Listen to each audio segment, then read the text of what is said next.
So guys, here we are with the discussion of NUMS test 2025. Detail discussion करेंगे ताकि आपकी इस test के हवाले से भी एम्बिग्यूटीज़ और क्वेश्चंस हम सॉल्व कर सकें और आपके लिए वो आगे एमडी कैट के लिए भी एमडी कैट के आने वाले टेस्ट के लिए भी आपके लिए हेल्पफुल हो सके, राइट। सो सुनने में अभी तक तो यही आया है कि बायोलॉजी का जो पोर्शन है दैट वाज क्वाइट ट्रिकी, लेकिन it was quite easy actually. देखने में कुछ एमसीक्यू थे बीच में जिनके जो डिस्कशन के काबिल हैं। चले एमसीक्यू फर्स्ट से स्टार्ट करेंगे। 86 वाला एमसीक्यू, जो फर्स्ट एमसीक्यू ही उसने आपको जो इंड्यूस्ड रूट मॉडल वाले जो इंड्यूस्ड रूट मॉडल वाले टॉपिक जो कि एंजाइम में से है उसमें से उसने दिया। तो डिस्कस करते हैं। कहते हैं induced root model of an enzyme activity suggest that an enzyme. अब एंजाइम इंड्यूस्ड रूट मॉडल के हमने करैक्टर्स पढ़े हुए थे। हमने देखा इंड्यूस्ड रूट मॉडल वाले जो एंजाइम्स होते हैं उनमें कुछ करैक्टर्स ये पाए जाते हैं कि जो इंड्यूस्ड रूट मॉडल को फॉलो करते हैं वो अपनी शेप को जो है वो चेंज कर पाएंगे। अपनी शेप को चेंज करने की एबिलिटी की वजह से वो मल्टीपल जो है वो ग्रुप ऑफ रिलेटेड सबस्ट्रेट जो है जो एक दूसरे से मिलते जुलते जो हैं वो सबस्ट्रेट के साथ वो एक ख़ुद को अटैच कर पाएंगे। तो इस तरह से, और इसी तरह से देखा हमने चूँकि वो अपनी शेप को चेंज कर पाते हैं, इस वजह से उनके ऊपर एलोस्टेरिक साइट भी हो सकती है और एलोस्टेरिक के साइट पे ऊपर अटैच होने से उन एंजाइम को ब्लॉक भी किया जा सकता है। तो they can be regulatory enzyme, right. So ये कुछ करैक्टर्स हमने पढ़े थे। तो पहला करैक्टर क्या बता रहा है कि alpha can not modify its active site. So हमें पता है कि ये अपनी एक्टिव साइट को मॉडिफाई कर पाते हैं चूँकि इनमें शेप चेंज करने की एबिलिटी होती है। तो अल्फ़ा तो नहीं हो सकता, ये लॉक एंड की मॉडल वाले एंजाइम का करैक्टर होगा। सो बीटा में कह रहा है can bind to the single substrate, no they can bind to a group of related substrate because they can change its shape, right. Charlie में कह रहा है they can catalyse related specific reactions, yes this can be the option. Delta में देख लेते हैं, कहते हैं usually belong to non regulatory enzyme, no. Non lock and key वाले नॉन रेगुलेटरी एंजाइम होते हैं क्यों, बिकॉज उनके ऊपर ना एक्टिव साइट ना तो उनके ऊपर एलोस्टेरिक साइट होती है, और एलोस्टेरिक साइट होने की वजह भी ये है कि एलोस्टेरिक साइट अगर होती भी तो चूँकि अपनी शेप ही चेंज नहीं कर पाते तो इस ऐसे उन्हें कंट्रोल भी नहीं किया जा सकता था, ठीक है। So they belong to regulatory obviously, तो इस वजह से डेल्टा ऑप्शन भी क्रॉस हो जाएगा। तो हमारे पास जो करेक्ट ऑप्शन है वो चार्ली बनेगा। They can catalyse a group of related substrate because they have the ability to change the shape, right. MCQ number 86 देखेंगे। कहता है select the one which is used by the hexokinase as an activator. अब hexokinase हमने enzyme पढ़ा, glycolysis के first reaction को catalyse करता है, that is also called glucokinase. So ये एक्चुअली मैग्नीशियम को यूज़ करता है एज एन एक्टिवेटर जो ग्लाइकोलिसिस के फर्स्ट रिएक्शन को कैटालाइज करेगा। सो मैंने कुछ आपके लिए स्क्रीनशॉट्स भी इकट्ठे किए हैं ताकि आपको बुक से कुछ रेफरेंसेस दिए जा सकें। सो इससे रिलेटेड जो इन्फॉर्मेशन है उसने हमारे पास यहाँ पे देखें बुक में उसने इसकी एग्जांपल कोड की थी हेक्सोकाइनेज, जो यहाँ पे वो बता रहा है कि दिस इज़ हेक्सोकाइनेज, जो कि जो मैंने यहाँ पे सर्कल किया हेक्सोकाइनेज मैग्नीशियम को यूज़ करेगा इनऑर्गेनिक सबस्ट्रेट की एग्जांपल में उसने कोड किया था यहाँ पे। सो इसके बाद देखेंगे नेक्स्ट एमसीक्यू हमारे पास बात कर रहा है एमसीक्यू नंबर 86 की। कहता है linkage between substrate molecule and the active site is. अब जो लिंकेज होता है ये 2-4 वजह से हमें पता है लिंकेज क्या होना चाहिए। पहली तो बात आपको एक क्लास में बात समझाई गई थी, जो enzyme let's say this is enzyme और इसके ऊपर जब सबस्ट्रेट आता है तो जो ये लिंकेज बनाएंगे आपस में, this should be weak linkage, ठीक है। ये कोई बॉन्ड नहीं बनना चाहिए ताकि एक बार ऐसा हो कि बॉन्ड बन जाए और बाद में बॉन्ड उतर ही नहीं पा रहा, right. So this should not be a bond या कोई स्ट्रॉन्ग फोर्स नहीं होनी चाहिए। हम चाहते हैं ये वीक फोर्स होनी चाहिए ताकि जब वो प्रोडक्ट बने तो उसको बाद में रिमूव भी किया जा सके प्रोडक्ट बनने के बाद। वो परमानेंट ऐसा ना हो कि प्रोडक्ट बन जाए और उसे हटा ही ना जा सके। सो हमारे पास ये सारे देखें, these are strong bonds. Ionic bond भी हमारे पास one of the strong bond है। सिमिलरली डाइसल्फाइड ब्रिज भी हमारे पास स्ट्रॉन्ग बॉन्ड है। कोवलेंट बॉन्ड भी one of the strongest bond है। बीच में से hydrogen bonding. So as you know, I have told you so many times कि hydrogen bonding is not a bonding, it's a form of intermolecular force. ठीक है। सो ऊपर वाले सारे बॉन्ड्स और इंटरमोलेकुलर फोर्स का कोई कंपैरिजन नहीं होता स्ट्रेंथ में। ठीक है। हाइड्रोजन बॉन्डिंग बहुत वीकर फोर्स है एज़ कम्पेयर टू बॉन्ड्स। अलबत्ता ये अपनी कैटेगरी में लाइक डाइपोल फोर्सेस या अदर इंटरमोलेकुलर फोर्सेस से कंपेयर करें तो हमें पता है it is one of the strongest force, सबसे स्ट्रॉन्गेस्ट फोर्स है एक्चुअली। ठीक है। सो ये बुक में भी उसने ये बात मेंशन की थी। यहाँ पे मैंने आपके लिए रेफरेंस निकाल के रखा था। यहाँ पे देखें वो कह रहा है एक्टिव साइट जो है, जो एक्टिव साइट है हमारे पास, तो क्या कह रहा है, active site is non covalent interactions like hydrogen bonds या जो है हाइड्रोफोबिक इंटरेक्शन के ज़रिए जो है वो जो इसके साथ जुड़ेगा। राइट। सो ये उसने फेडरल की फर्स्ट ईयर की बुक में आपको यहाँ पे मेंशन किया था। राइट। चले, so next move to the next MCQ। कहता है activated pepsin is in which the peptide fragment is removed is an example of yes. अब पेप्टाइड फ्रैगमेंट देखें, आपने ना कुछ बच्चों ने ये गलत भी किया होगा। अगर वो एक्टिवेटेड जो है वर्ड जब आप देखते हैं तो आपने एंजाइम एक्टिवेशन से रिलेटेड दो टर्म्स पढ़ी हैं, holo enzyme and apo enzyme. अब होलो एंड एपो एंजाइम दोनों आपने एंजाइम पढ़े हैं कि ये एक्टिवेटेड है, वन एक एक्टिवेटेड फॉर्म है और एक इनएक्टिव फॉर्म है। आपने पढ़ा जब जो रिमूवेबल डिटैचेबल को फैक्टर जो होता है जब उसके साथ अटैच होगा, जो को एंजाइम जब अटैच होता है तो तब हम उसे क्या बोलते हैं, होलो एंजाइम। और जब डिटैच्ड फॉर्म में होता है एंजाइम, इनएक्टिवेटेड होता है, को फैक्टर जब रिमूव्ड होता है तो हम इसे क्या बोलेंगे, एपो एंजाइम बोलते हैं। अब ऐसा है कि ये जो दोनों चीज़ें आपने पढ़ी हैं यहाँ पे, ये जो दोनों चीज़ें हैं ये उन एंजाइम पे अप्लाई होती हैं जो एक्चुअली जो को फैक्टर के तौर पे या को एंजाइम या को फैक्टर के साथ काम करते हैं। राइट। सो वो एंजाइम जो को फैक्टर के साथ काम ही नहीं करते, जिन्हें को फैक्टर रिक्वायर्ड ही नहीं है, तो उन्हें ये चीज़ भी वो होलो और एपो एंजाइम की कैटेगरी में आते भी नहीं हैं। अब ये जो सारे होलो और जो सारे जो कोएंजाइम को यूज़ करने वाले सारे एंजाइम्स हैं, कोएंजाइम या कोफैक्टर्स को यूज़ करने वाले एंजाइम हैं, वो रेगुलेटरी एंजाइम होते हैं एक्चुअली। हम इस चीज़ को थोड़ा सा और डिटेल में समझेंगे यहाँ पे। Now look at this. आपने पढ़ा मेटाबॉलिक पैथवेज होता है। लेट से ए सबस्ट्रेट है तो वो कन्वर्ट हो रहा है इनटू B1 और वो कन्वर्ट हो रहा है इनटू C और लेट से वो आगे D और लेट से E में कन्वर्ट हो रहा है। सो आपने पढ़ा देख, लेट से यहाँ पे डिफरेंट जो है एंजाइम्स यूज़ हो रहे हैं। फॉर एग्जांपल E1 है, E2 है, E3 है। So let say we have E4 enzyme over here. So हमने यहाँ पे ये बात देखी कि जो प्रोडक्ट होता है वो वन ऑफ द एंजाइम का ही यहाँ पे क्या रहेगा, इनहिबिटर रहेगा। स्टार्ट में आने वाले किसी एंजाइम का इनहिबिटर रहेगा। अच्छा, ये एंजाइम इनहिबिशन की ज़रूरत पड़ती है मेटाबॉलिक पैथवेज के अंदर। ठीक है। मेटाबॉलिक पैथवे है, कोई सीरीज़ ऑफ रिएक्शन है, तो उसको कंट्रोल करने के लिए इसकी ज़रूरत पड़ती है। ऑन द अदर हैंड ये डाइजेस्टिव एंजाइम को इस तरह से हमें रेगुलेट करने की ज़रूरत नहीं है। डाइजेस्टिव एंजाइम या एक्टिवेटेड होंगे या वो इनएक्टिवेट हो जाएंगे ज़रूरत पड़ने पर। ठीक है। सो इनिशियली बॉडी उनसे डैमेज ना हो तो वो इनएक्टिव होते हैं, लेकिन बाद में उन्हें एक्टिवेट किया जा सकता है। तो ऐसा नहीं है कि हमें बार बार उन्हें एक्टिवेट या इनएक्टिवेट करवाना पड़े।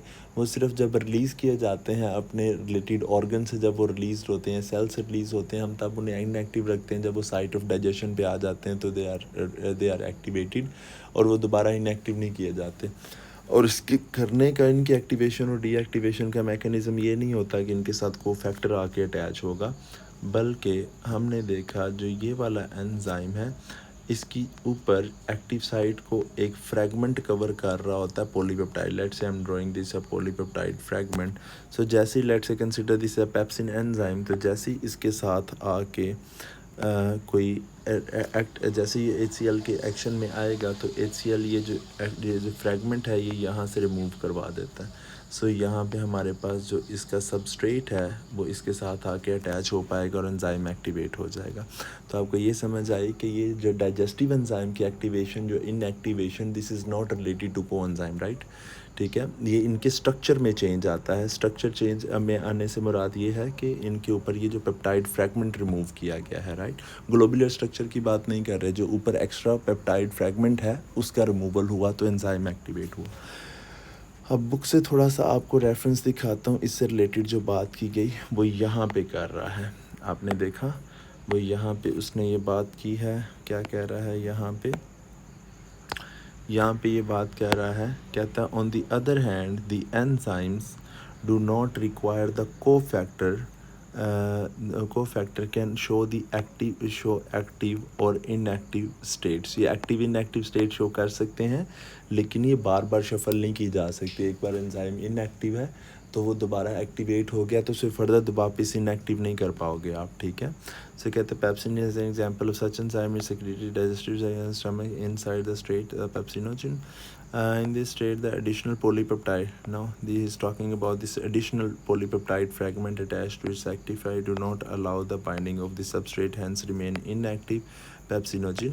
so hopefully आपको समझ आ गया होगा कि वो HCl की बात कर रहा है कि वो रिमूव करवा देगा। now moving to the next MCQ, वो कह रहा है reversible inhibitor affect the enzyme catalyze reaction by, yes, enzyme catalyse reaction को किस तरह से इफ़ेक्ट करते हैं जो रिवर्सिबल इनहिबिटर होते हैं।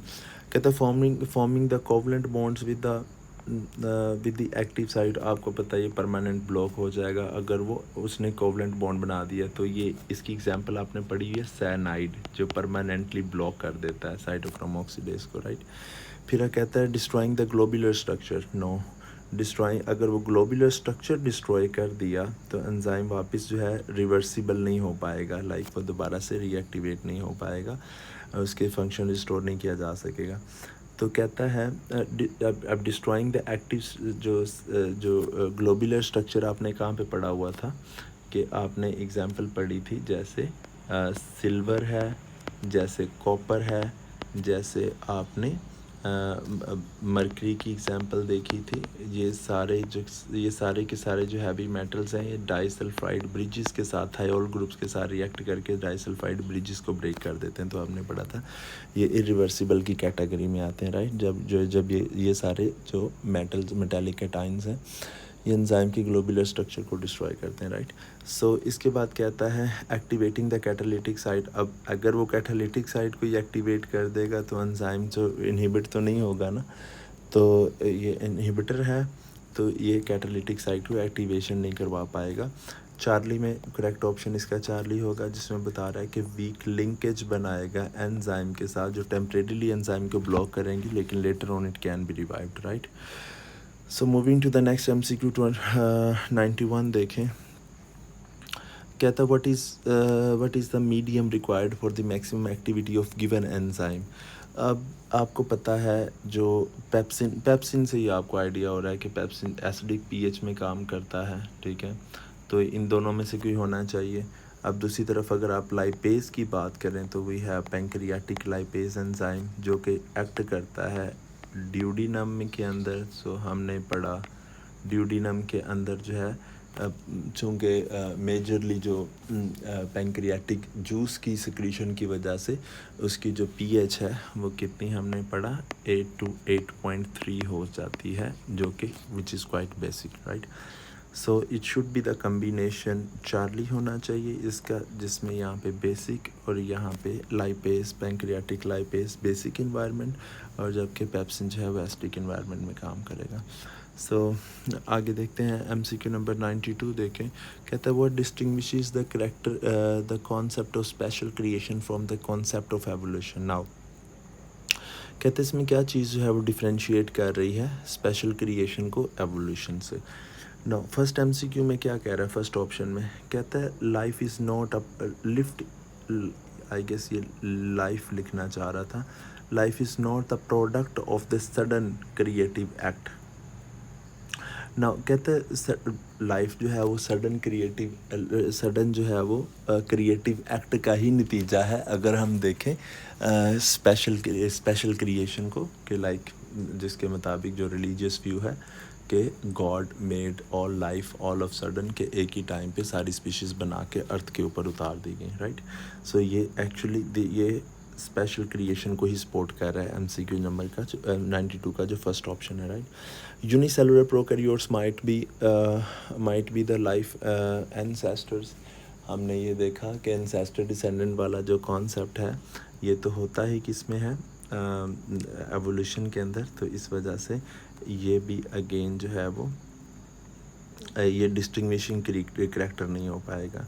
इसके बाद क्या कह रहा है कि life is inspired and meditation for the life origin.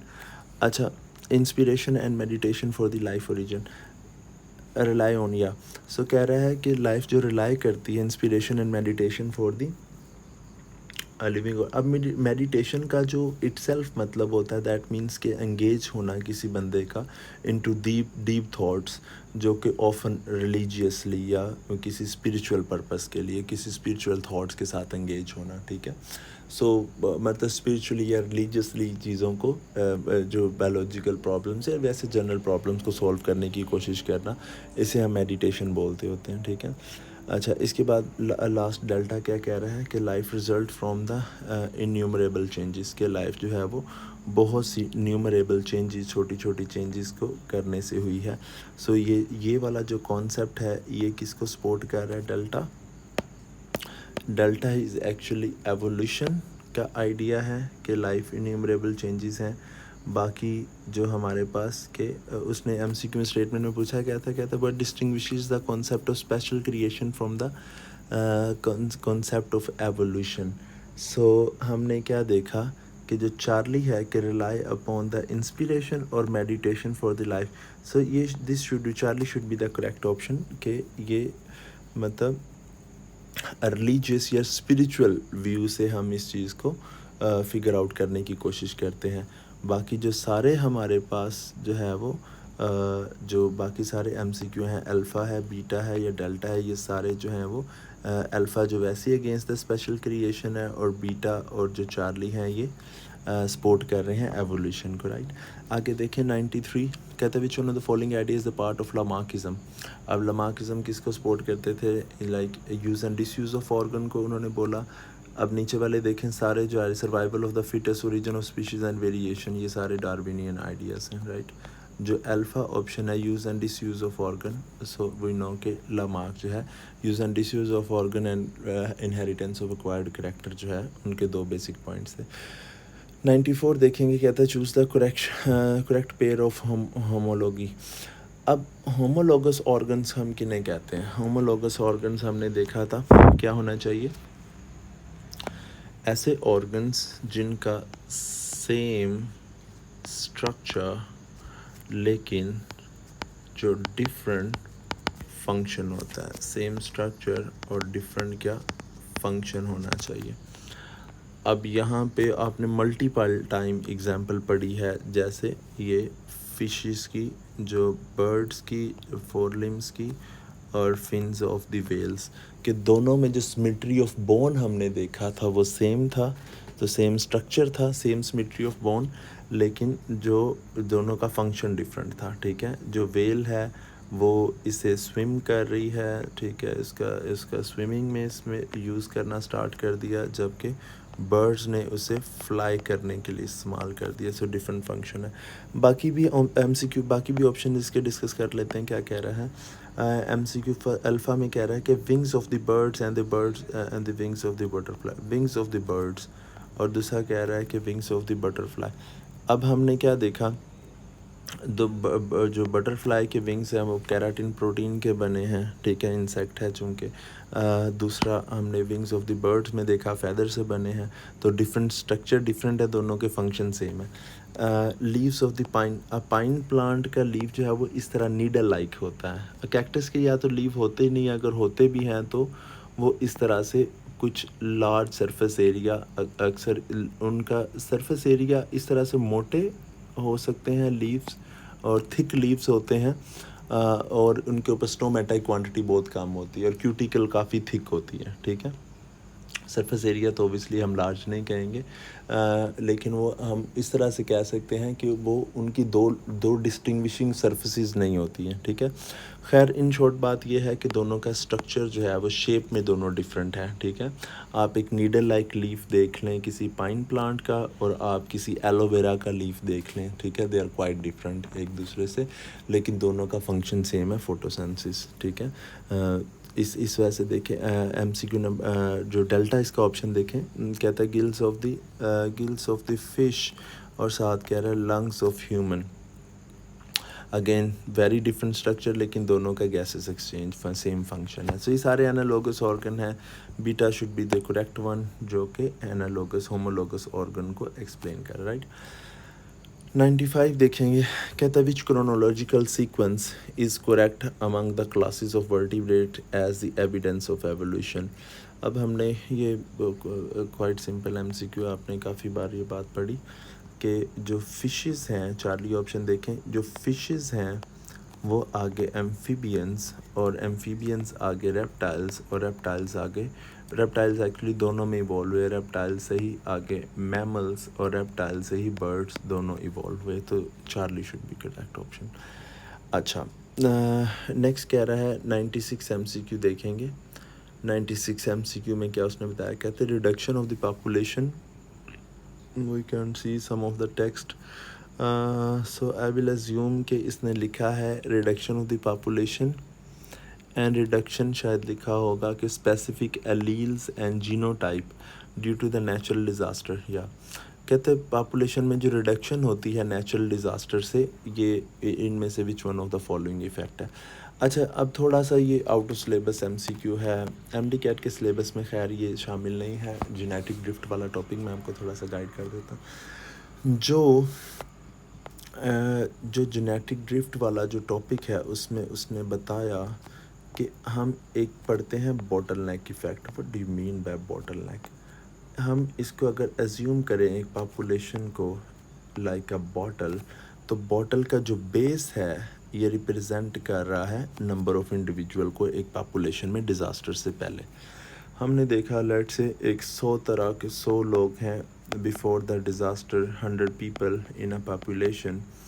सो हमने देखा शुरू में कि 100 लोग हैं, और इनमें से जो रेशो है नॉर्मल अल्बिनो की एग्जांपल ले लेते हैं, नॉर्मल अल्बिनो लोगों की जो रेशो है स्टार्ट के अंदर, वो कुछ इस तरह से है कि 98 लोग जो नॉर्मल हैं, और ये 2% जो लोग हैं, वो जो 2 लोग हैं, 2% नहीं, 2 लोग जो हैं, जो 2 लोग हैं वो हमारे पास इसमें से अल्बिनो है लेट से।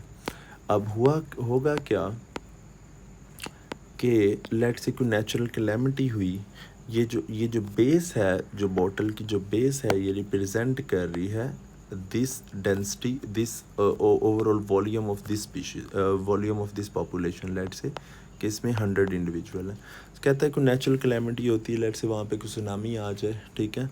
सो हुआ क्या, जो लोग इसमें मरे हैं, लेट से एक जो ख़ास तरह के जो लोग हैं, उनका जो डिज़ास्टर में वो ज़्यादा लोग मर गए, और जो दूसरी तरह के लोग हैं लेट से लकीली वो बच गए। सो लेट से हमने देखा कि आम तौर पर हमने टोटल जो लोग मरे हैं इसमें, वो नॉर्मल वाले लोग ज़्यादा मर गए, ठीक है। लेट से मैं कहता हूँ कि इसमें तकरीबन 90 जो लोग हैं वो नॉर्मल वाले, they died in this calamity, और सिर्फ 8 बचे हैं, ठीक है। लेट से अल्बिनो वाले लोग हैं वो कम थे, लेट से 2 लोग थे, और दोनों ही लेट से किसी केव वगैरह में थे, लकीली तो बच गए।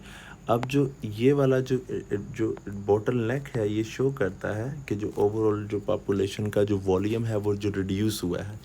लेट से 100 लोगों से अब टोटल रह गए 10 लोग, तो दिस बॉटल जो neck of this bottle represents के जो reduction in the volume of the population हुआ है, राइट। सब ये यहाँ पे देखें फ़ौरन से क्या हो जाती है, शुरू में ये जो 100 लोगों की जब स्टार्ट में कंडीशन थी, तो इसमें 100 लोग जो है वो 98% के हिसाब से 98% नॉर्मल, जबकि 2% क्या हुआ करते थे बेटा, अल्बिनो हुआ करते थे। नाउ वी सी कि जो रेस्ट जो पॉपुलेशन बची है जो आफ्टर दिस नेचुरल कैलेमिटी, तो ये रेशो कुछ 8 और 2 की हो गई है, जिसको परसेंटेज वाइज देखें तो आप ये 80% एंड 20% के लेवल के ऊपर आ गई है। Now this is a huge difference जो कि इस रेशोज़ के अंदर आया है। तो ये जीनोटाइप और एलील टाइप फ्रीक्वेंसी चेंज हो जाती है आफ्टर नेचुरल कैलेमिटी, और हम इस पॉपुलेशन जब पॉपुलेशन यहाँ से दोबारा ग्रो बैक करेगी अपने ओरिजिनल 100 के साइज़ पे आएगी इन 10 लोगों से, तो इसको हमने क्या बोलते हैं, that is called founder effect, right. So थोड़ी ज़्यादा डिटेल होगी, लेट से खैर वापस आते हैं। So this should be bottleneck effect, वो कह रहे जो रिडक्शन होती है वो किससे होती है। Now moving to the next one, कहता है which one of the following increases the variation within a gene pool. Gene pool किस चीज़ से कहता है वेरिएशन इंक्रीज करेगी। नाउ इसका MCQ नंबर, इसका जो फर्स्ट MCQ देखें, फर्स्ट ऑप्शन देखें अल्फ़ा अडेप्टेशन। अडेप्टेशन से देखते हैं वेरिएशन इंक्रीज़ होनी चाहिए या डिक्रीज़ होनी चाहिए, या इवन ये फैक्टर है भी या नहीं है। लुक, अगर एक एनिमल एक इन्वायरमेंट में अडेप्ट कर रहा है तो वेरिएशन जो भी एनिमल्स के दरमियान एक दूसरे में जो मुख्तलिफ होते हैं एनिमल एक दूसरे से, तो वेरिएशन की वजह से नेचुरल सिलेक्शन होती है, और नेचुरल सिलेक्शन से अच्छे करैक्टर उस इन्वायरमेंट के मुताबिक जो करैक्टर सिलेक्ट होते हैं उसी वजह से एनिमल एक इन्वायरमेंट में अडेप्ट कर पाते हैं। सो आपको क्या आइडिया हुआ कि अडेप्टेशन एक्चुअली प्रोडक्ट आप कह सकते हैं कि it's a product of, yes, it's a product of variation, right. Variation होती है तो नेचुरल सिलेक्शन होती है जिससे एनिमल के पास करैक्टर्स आते हैं तो they are able to adapt in the different environment, right. आगे देखिए दूसरे MCQ बीटा में क्या कह रहा है, that is called it is saying genetic drift. Genetic drift मैंने जैसे अभी आपको समझाया, पॉपुलेशन का रिड्यूस हो जाना आफ्टर ए नेचुरल कैलेमिटी। तो जैसे मैंने आपको बताया था कि ऐसा भी जो जेनेटिक ड्रिफ्ट होता है इसमें वेरिएशन हमेशा कम होती है। लाइक देखे ना, जो दो मैंने आपको जैसे एग्जांपल दी कि 2 अल्बिनो लोग थे, ठीक है, 100 की पॉपुलेशन में, लेट्स से नेचुरल कैलेमिटी में दोनों ही उड़ गए, ठीक है, वो दोनों की डेथ होगी, तो होगा क्या कि वो एक पूरा का पूरा जो करैक्टर था इन्वायरमेंट में, एक जो ट्रेट थी वो पूरी की पूरी ख़त्म नहीं हो गई। अब कोई भी अल्बिनो नहीं बचा, सारे लोग नॉर्मल हैं। तो इसमें एक स्पेसिफिक करैक्टर वाले जो ऑर्गेनिज्म है वो नेचुरल कैलेमिटी के बाद से बिल्कुल वाइप आउट हो सकते हैं फ्रॉम अ पॉपुलेशन। तो जिससे क्या होता है कि वेरिएशन रिड्यूस होगी एक्चुअली। इसी तरह से डेल्टा में देखें बता रहा है नेचुरल सिलेक्शन, तो नेचुरल सिलेक्शन में भी एक्चुअली जो वेरिएशन है वो कम ही होगी, ज़्यादा नहीं होगी।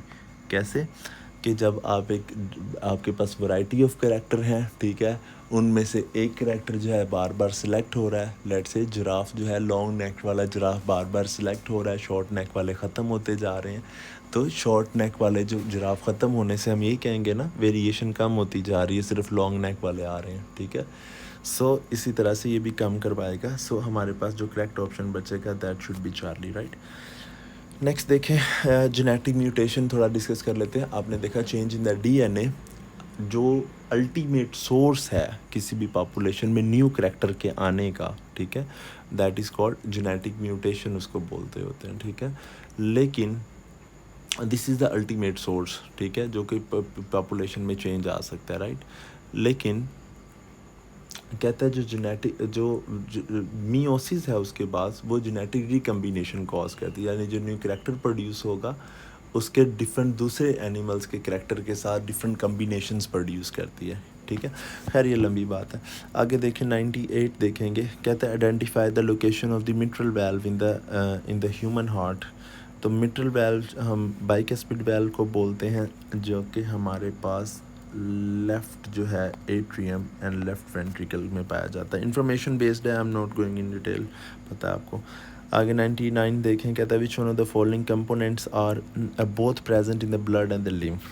अच्छा वो components, that was very interesting. कहता है वो कह रहा है कि वो कंपोनेंट्स बताने आपने जो प्रेजेंट है ब्लड और लिम्फ दोनों के अंदर। नाउ अब आपको ये बात पता है, इसको थोड़ा सा अंडरस्टैंड करते हैं कि एक्चुअली ब्लड और लिम्फ बनता कैसे है, ठीक है। अब आपने क्या देखा कि हमारे पास क्या होती है, we have a blood capillary like this, let's say we have a blood capillary like this. So हमने देखा ब्लड कैपिलरी से चीज़ें फ़िल्टर होती हैं। अब फ़िल्टर होने वाली चीज़ों में बहुत सारी चीज़ें हैं, सब कुछ ही फ़िल्टर हो जाता है। और यहाँ पे ये आपका बॉडी टिश्यू है जो यहाँ पे पाया जाएगा, और इसके साथ हमारे पास ये जो यहाँ पे पाई जा रही हैं लिम्फेटिक वेसल, और लिम्फ वेसल्स की जो एपिथेलियम के सेल्स हैं वो लेट से ये हमारे पास लिम्फ वेसल यहाँ पे पाई जा रही। तो हमने पढ़ा था लिम्फ वेसल के जो एपिथेलियल सेल्स हैं उनकी शेप कुछ इस तरह की होती है, यहाँ पे उनका पोर साइज़ लार्ज होता है। या अब हमने क्या पढ़ा कि यहाँ पे इंटरस्टिशियल फ्लूइड बनेगा, और इंटरस्टिशियल फ्लूइड में हर चीज़ ही तकरीबन फ़िल्टर हो जाती, 2-4 चीज़ें फ़िल्टर नहीं होंगी। पहली बात है, हमने देखा कि जो फ़िल्टर होने वाली चीज़ों में आपका वाटर भी हो जाएगा, ऑब्वियसली ऑक्सीजन फ़िल्टर हो सकती है, कार्बन डाइऑक्साइड भी यहाँ पे हो सकती है। कार्बन डाइऑक्साइड ऑब्वियसली सेल्स ये प्रोड्यूस कर रहा होगा, तो इंटरस्टिशियल फ्लूइड में ये भी होगी। ऑक्सीजन यहाँ से फ़िल्टर होगी कैपिलरीज में से। अब ऑब्वियसली छोटे मॉलिक्यूल सारे, ग्लूकोज है आपके पास, जैसे विटामिन है, जैसे अमाइनो एसिड हैं। अब ये सारी चीज़ें तो फ़िल्टर हो सकती है कैपिलरीज में से। अब ना फ़िल्टर होने वाली चीज़ों में क्या हो सकती है? ब्लड सेल पहली बार। अब ब्लड सेल में 2 सेल्स फ़िल्टर नहीं हो सकते, एक दो आरबीसीज और दूसरे हमारे पास जो हैं प्लेटलेट्स। अब प्लेटलेट्स जो है ये दोनों फ़िल्टर नहीं होंगे, राइट। आरबीसीज और प्लेटलेट्स दोनों इस वजह से फ़िल्टर नहीं होंगे, ऑब्वियसली पोर साइज़ बहुत कम है कैपिलरीज़ का, इनका स्ट्रक्चर, इनका साइज़ बड़ा है। लेकिन जो वाइट ब्लड सेल्स हैं वो फ़िल्टर हो सकते हैं। वाइट ब्लड सेल की आपने क्या पढ़ा था, मैं यहाँ पे नीचे ड्रॉ करता हूँ। वाइट ब्लड सेल्स अपनी चूँकि शेप चेंज कर पाते हैं, so we have this white blood cell, this blood capillary का एक सेल है, and we have another blood epithelial cell of a capillary. तो आपने क्या पढ़ा था, वो उनकी जो न्यूट्रोफिल्स हैं और जो मैक्रोफेजिस हैं, उनके चूँकि दोनों वाइट ब्लड सेल्स हैं, और हमने पढ़ा था दोनों का जो है शेप है वो जो है वो जो उनकी कोई स्पेसिफिक शेप नहीं होती, ठीक है। सो हमारे पास हमने देखा वो शेप चेंज करने की वजह से इस तरह से यहाँ से फ़िल्टर होके बाहर आ सकते हैं। तो जो फ़िल्टर होने वाली चीज़ों में हमारे पास वाइट ब्लड सेल्स भी होंगे जो यहाँ पे इंटरस्टिशियल फ्लूइड में आ सकते हैं, राइट। अब यहाँ पे आप देखें ये सारी वो चीज़ें हैं जो फ़िल्टर हो सकती हैं, ये वो सारी चीज़ें हैं जो हमने देखा जो फ़िल्टर हो पाएंगी। और यही, और इसके साथ साथ फ़िल्टर होने वाली चीज़ों में ब्लड प्रोटीन है, so we have blood protein as well जो यहाँ पे फ़िल्टर हो पाएगी, राइट। अब ये वो सारी चीज़ें हैं, इनमें से अक्सर चीज़ों की जो है ज़रूरत होती है सेल्स को, तो वो सेल्स में डिफ्यूज़ कर जाएंगी यहाँ पे, और जो लेफ़्ट ओवर चीज़ें हैं वो यहाँ से इनके पोर से होते हुए लिम्फ के पार्ट बन जाएंगे, राइट। अब ये सारी चीज़ें लिम्फ में भी पाई जाती हैं। अब यहाँ पे ना ये सारी चीज़ें लिम्फ में भी, जो यहाँ पे चीज़ें पाई जा सकती हैं वो सारी लिम्फ में भी पाई जा सकती हैं। ये बेसिक कॉन्सेप्ट आपने देख लिया। अब आ जाए यहाँ पे जो इसके ऑप्शंस की बात कह रहा है। अब ये दो जो बीटा और चार्ली, तो आप सीधा सीधा उसने पूछा, स्टेटमेंट में पूछ रहा है which one of the following component are present in both blood और लिम्फ, जो दोनों में प्रेजेंट होंगी, राइट। अब ब्लड और लिम्फ में दोनों में प्रेजेंट होने वाली क्या चीज़ें हैं। अब यहाँ पे मैंने आपको बताया कि जो ब्लड जो है, ब्लड से फ़िल्टर ये वाली चीज़ें होंगी, इंटरस्टिशियल फ्लूइड का पार्ट बनेंगी, और इंटरस्टिशियल फ्लूइड से जो लिम्फ में ये वाली सारी चीज़ें, ये वाली जो यहाँ पे सारी चीज़ें हैं ये लिम्फ में भी आ सकती हैं, राइट। अब यहाँ पे आपने क्या देखा, वो चीज़ देखनी है जो नहीं हो सकती। अब जहाँ पे दोनों बीटा और चार्ली में आरबीसीज चूँकि आ गए, तो हमें ये पता है आरबीसीज चूँकि कैपिलरी से फ़िल्टर ही नहीं हो सकते, तो वो लिम्फ में कैसे जाएंगे, नहीं जा सकते ये दोनों, राइट। सो ये दोनों ऑप्शन यहीं से ही हम गलत कर सकते हैं, ठीक है, कि ये जो दोनों ऑप्शन यहाँ से हम गलत कर सकते हैं कि ऐसा नहीं हो सकता, राइट। अब दूसरा बचा हमारे पास। अब ना ये अल्फ़ा और डेल्टा में से देखें। अब जो डेल्टा में कह रहा है carbon dioxide, glucose and water, ठीक है, carbon dioxide, glucose and water तीनों ही हो सकते हैं। ऊपर देखें ऑक्सीजन, वाटर एंड प्रोटीन की बात कर, अब प्रोटीन ये तीनों भी हो सकते हैं। ऊपर हमने देखा तीनों प्रोटीन जो है, मैंने यहाँ पे आपको बताया कि प्रोटीन भी यहाँ पे फ़िल्टर होते हैं, ब्लड प्रोटीन यहाँ पे फ़िल्टर होते हैं, राइट। अब लेकिन ये सारी प्रोटीन फ़िल्टर नहीं होती, अब ब्लड में बहुत सारी प्रोटीन है, जैसे आपने ब्लड प्रोटीन में फाइब्रिनोजिन जो है बेटा, मैंने आपको एग्जांपल दी, ब्लड फाइब्रिनोजिन एक ब्लड क्लोटिंग प्रोटीन है। सिमिलरली एक प्रोटीन है एल्ब्यूमिन, अब ये भी ब्लड क्लोटिंग प्रोटीन, अब ये भी ब्लड प्रोटीन है, one of the blood protein. ये जो छोटे साइज़ की प्रोटीन है ना, कुछ वो फ़िल्टर हो सकती हैं। ख़ास तौर पे मैं एग्जांपल देना चाह रहा हूँ आपको इसमें एल्ब्यूमिन की। जो एल्ब्यूमिन है इसका फंक्शन भी मैं आपको समझाता हूँ और इसका मैं आपको एग्जांपल में भी यही कोट कर रहा हूँ। जो एल्ब्यूमिन है ये आपने पढ़ा होगा कि ये पहली तो बात है इसका लार्ज साइज़ है, तो ये फ़िल्टर नहीं होती है, ठीक है। अब फ़िल्टर नहीं होती है, ये कैसे पता हो सकता था आपको कि फ़िल्टर नहीं होती लार्ज साइज़ की वजह से? आपने कभी ना कभी इसका फंक्शन ज़रूर पढ़ा होगा कि जो एल्ब्यूमिन है ये ऑस्मोटिक प्रेशर ऑफ ब्लड को मेंटेन करती है। Osmotic pressure of blood. अब ये भी समझ लेते हैं how it is maintain the osmotic pressure of blood. Let say capillary है, उसमें अगर सारा सल्यूट जो है, सारे सॉल्ट, ग्लूकोज और अमाइनो एसिड, यही सल्यूट था उसका सारा, जो फ़िल्टर हो जाएगा तो ये तो पीछे बहुत ज़्यादा हाइपोटोनिक नहीं हो जाएगा बेटा, ठीक है। तो सारा अगर हाइपोटोनिक हो गया और बाहर वाला इंटरस्टिशियल फ्लूइड हाइपरटोनिक हो गया तो ब्लड का सारा वाटर भी बाहर निकल आएगा, ब्लड वॉल्यूम बहुत कम हो जाएगा। Albumin can not be filtered, it remains in here, blood capillaries के अंदर, ताकि ये बहुत ज़्यादा यहाँ पे हाइपोटोनिक ना हो जाए, ताकि सारा वाटर जो है यहाँ से बाहर ना निकल जाए कैपिलरी से। So that's how it maintains the osmotic pressure of the blood, right. Hopefully this makes sense to you. यहाँ पे हमने देखा, सो यहाँ पे ये तीनों जो है डेल्टा में देखिएगा बेटा, ये जो तीनों है ये स्मॉल मॉलिक्यूल्स हैं, carbon dioxide, glucose and water. और ये जो है यहाँ पे बात उसने कही लार्ज प्रोटीन की, ठीक है। तो प्रोटीन फ़िल्टर तो होती हैं लेकिन लार्ज प्रोटीन फ़िल्टर नहीं होती हैं, ठीक है। तो इस वजह से हमारे पास उसने बताया विच one of following component present in both blood and lymph, ठीक है। तो लार्ज प्रोटीन की वजह से अल्फ़ा भी नहीं हो पाएगा, अल्फ़ा चूँकि वो बता रहा था, एक सेकेंड, अल्फ़ा चूँकि वो बता रहा था कि लार्ज प्रोटीन जो है हमने देखा ये कॉमन नहीं, तो इस वजह से हम इसका करेक्ट ऑप्शन जो है वो डेल्टा लगाएंगे, राइट। इसका थोड़ा सा मैं आपको रेफरेंस भी देता हूँ, बुक से रेफरेंस। न्यू बुक्स जो आपकी सेकेंड ईयर की न्यू बुक इस बार आई, उसमें बेटा आपके लिए उसने ये यहाँ पे पेज नंबर 46 पे जाके देखेंगे तो उसने आपको यहाँ पे डिफरेंस भी बताया हुआ है इंटरसेलुलर फ्लूइड का, या आप थोड़ा सा आपको यहाँ से भी आइडिया कि यहाँ पे लिम्फ में क्या क्या चीज़ें हैं, ठीक है। ये सारे सॉल्ट्स बता रहा है, और इंटरस्टिशियल फ्लूइड में ये सारी क्या क्या चीज़ें, राइट। यहाँ पे देखो ब्लड सेल्स की उसने बात की है, तो बता रहा है कि एब्सेंट होते हैं नॉर्मली रेड ब्लड सेल्स। यहाँ पे वाइट ब्लड सेल बता रहा है, तो अमीबॉइड नेचर की वजह से लाइक आई टोल्ड यू, आपने पढ़ा, यहाँ पे आ सकते हैं, फिल्टर हो सकते हैं, ये लिम्फ नोड के अंदर भी चूँकि पाए जाते हैं, दे रिजाइड देयर, ठीक है। सो इम्यून सिस्टम का भी पार्ट है आपका लिम्फेटिक सिस्टम, तो इसमें भी ज़्यादा होंगे। सो क्या बता रहा है, लोअर कंसनट्रेशन, सो कहता है lower concentration of proteins than the plasma, जो ये इंटरस्टिशियल फ्लूइड का कंपैरिजन, इंटरस्टिशियल फ्लूइड में पहले ही प्रोटीन्स फिल्टर होकर कम आएंगी, लार्जर प्रोटीन फिल्टर ही नहीं होंगी।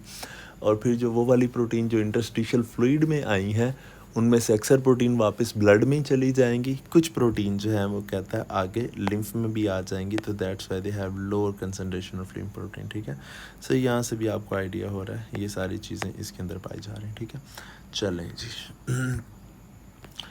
This was the first tricky MCQ जिसमें आपको थोड़ा सोचना पड़ सकता था। नेक्स्ट देखिए MCQ 100 बता रहा है, कहता है blood flow in the vessels least depends upon, another very interesting MCQ देखो, कहता है लीस्ट किसके ऊपर डिपेंड करता है। I would really like to see the key जो वो अपलोड करेंगे स्पेशली फॉर दिस MCQ, देखें।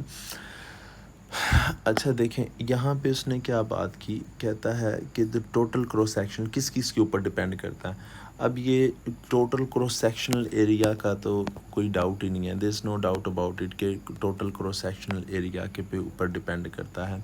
अब मेरे ख्याल में ये एक्सप्लेन करने की बात की ज़रूरत भी नहीं है, जितना आपने ये कॉन्सेप्ट पढ़ लिया होगा, कि जैसे आपने पढ़ा कि यहाँ पे आर्टरीज़ जो हैं और डिफरेंट आर्टरियोल्स में जब ब्रेक होती हैं तो हमने देखा कि टोटल क्रॉस सेक्शनल एरिया जो है वो बढ़ जाता है। तो इस हिसाब से जो रेट ऑफ ब्लड फ्लो है जो रेट ऑफ ब्लड फ्लो जो है वो भी यहाँ पे क्या हो जाएगा, बढ़ जो है रेट ऑफ ब्लड फ्लो जो है क्रॉस सेक्शनल एरिया बढ़ने की वजह से रेट ऑफ ब्लड फ्लो कम हो जाता होता है। सो यहाँ पे हमने देखा है कि एक्चुअली कम हो जाता है। सो नेक्स्ट देखें, कहता है इसके अलावा क्या कह रहा है, टोटल क्रॉस सेक्शनल एरिया कि हम ये अब ये फैक्टर सबके ऊपर ही डिपेंड करता है जो ब्लड फ्लो है, रेट ऑफ ब्लड फ्लो, ठीक है।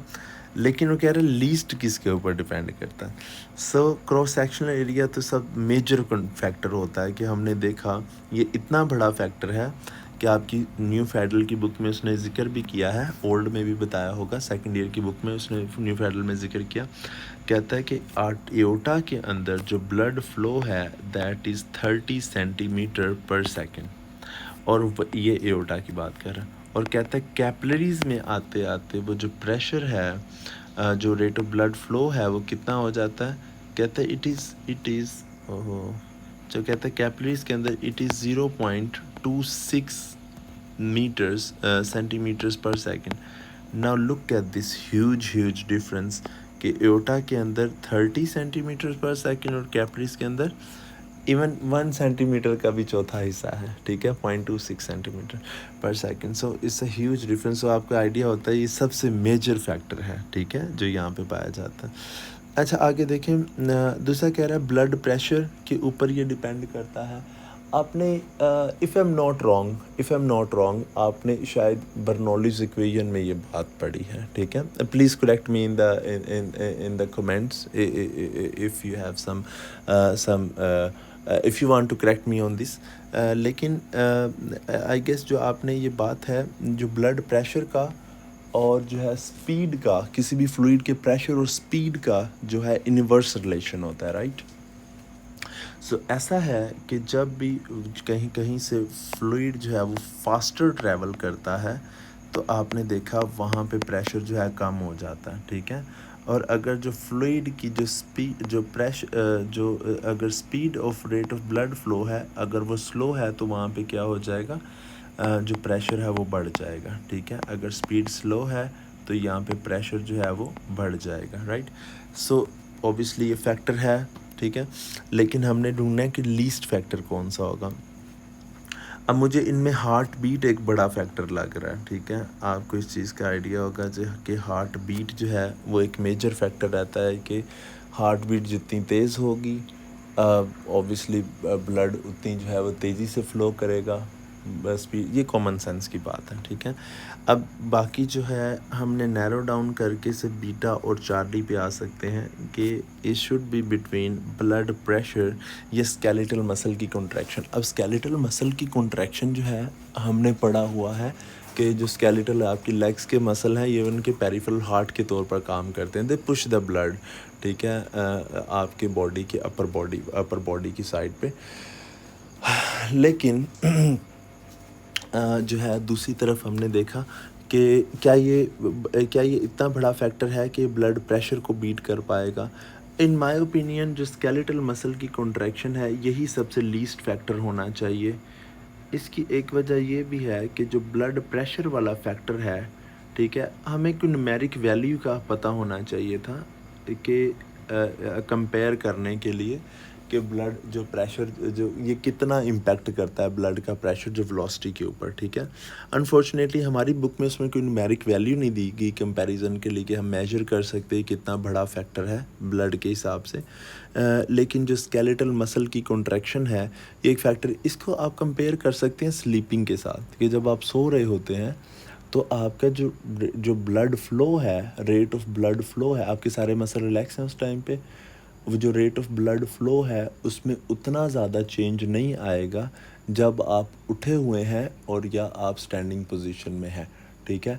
ये तो स्टैंडिंग पोजीशन में आपके स्केलेटल मसल कॉन्ट्रैक्ट तो कर रहे हैं, ठीक है, लेकिन शायद ये उतना बड़ा फैक्टर उस टाइम पे नहीं हो पाएगा, ठीक है। अच्छा खैर आगे 101 देखेंगे। सो वी आर मार्किंग जो Charlie as a correct option, right. अच्छा आगे देखें, कहते हैं which T lymphocyte do not directly attack the invading microbes. अब इसमें करेक्ट ऑप्शन बताएं क्या रहेगा। नेचुरल किलर सेल्स जो मैक्रोफेजिस हैं और जो न्यूट्रोफिल्स हैं, ठीक है, हमने पढ़ा चूँकि सारे ये किसका पार्ट हैं, ये सारे किलर सेल्स हैं, आपकी सेकंड लाइन ऑफ डिफेंस का पार्ट है। जो बी लिम्फोसाइट डायरेक्टली किल नहीं करता बल्कि ये एंटीबॉडीज़ प्रोड्यूस करेगा, so it's gonna produce antibodies. Next talk about कहता है women cut her finger and work in the kitchen, which chemical substance will cause the inflammation around the wound. अब inflammation जो है वुंड के around कौन cause, हमने पढ़ा interleukin का फंक्शन, इंटरल्यूकिन 1 का फंक्शन आपने पढ़ा हुआ। इंटरल्यूकिन 1 क्या करता है, ये आप इंटरल्यूकिन 1 जो है ये हेल्पर टी सेल्स की हेल्पर टी सेल्स के लिए एज अ कीमोटैक्सिस में हेल्प करेगा, ठीक है। इसके अलावा हमने क्या पढ़ा कि इंटरल्यूकिन 1 जो है वो एक्ट करता है as a pyrogen, pyrexia cause करवा सकता है, ये सारी चीज़ें हमने देखी। इंटरल्यूकिन 2 हमने देखा हेल्पर टी लिम्फोसाइट रिलीज़ करते हैं और ये क्या करेगा, आपकी थर्ड लाइन ऑफ डिफेंस को यानी बी लिम्फोसाइट को एक्टिवेट करेगा एंड एवरीथिंग। जो हेपारिन है ये एंटी क्लॉटिंग होता है, ये एंटी क्लॉटिंग सब्सटेंस है, इसे क्लॉटिंग को प्रिवेंट करने के लिए यूज़ किया जाता है, ठीक है। और जो हिस्टामिन है ये आपने पढ़ा हुआ है, it's a very powerful vasodilator, so it's a vasodilator, multiple जगहों पे मेंशन है बुक के अंदर। सो ये वेज़ोडाइलेटर है। और हमने क्या देखा कि जो वेज़ोडाइलेशन के तौर पर काम करता है, तो जो सारी वेसल्स जब डायलेट कर जाती हैं एक जगह पे, सारी वेसल्स जब डायलेट कर जाएंगी तो उस जगह पे ब्लड फ्लो भी बढ़ जाता है, तो एरिया रेड भी हो जाता है। और सारी वेसल्स के एक ही टाइम पे डायलेट करने से क्या होता है, स्किन के ऊपर बम्प भी बन जाएगा, जिसकी वजह से एरिया जो है वो स्वेल भी शो होता है। MCQ नंबर 103 देखेंगे, कहता है choose the mismatched, very interesting again, बहुत इंटरेस्टिंग ऑप्शन MCQ था 103। अच्छा ये ना थोड़ा कॉज एंड इफ़ेक्ट वाला MCQ है, होपफुली आपने इस तरह के MCQ की प्रैक्टिस जो है वो आपने की होगी लॉजिकल रीजनिंग में भी। अच्छा क्या कह रहा है, अच्छा यहाँ पे देखो कुछ केमिकल्स दिए हैं और आगे उनके नाम लिखे, आगे भी अगेन कुछ केमिकल्स के नाम लिखे, जैसे एसिटाइलकोलिन। आपने देखा न्यूरॉन सेल जब एसिटाइलकोलिन रिलीज़ करता है तो उसके रिज़ल्ट के तौर पे जो आगे गैस्ट्रिन रिलीज़ होता है, जो जी सेल्स को स्टिमुलेट करता है एसिटाइलकोलिन, जिसे गैस्ट्रिन रिलीज़ होता है, ठीक है। केमिकल्स जो न्यूरल स्टिमुलेशन ऑफ स्टमक में आपने ये बात पढ़ी थी। आगे देखें एंटेरोकाइनेज जब रिलीज़ होता है ड्यूडिनम में, ठीक है, उसके बाद जो है पैंक्रियाटिक लाइपेस जो है वो रिलीज़ किया जाता है, पैंक्रियाटिक जूस जो है वो रिलीज़ होता है उसके सून आफ्टर, ठीक है।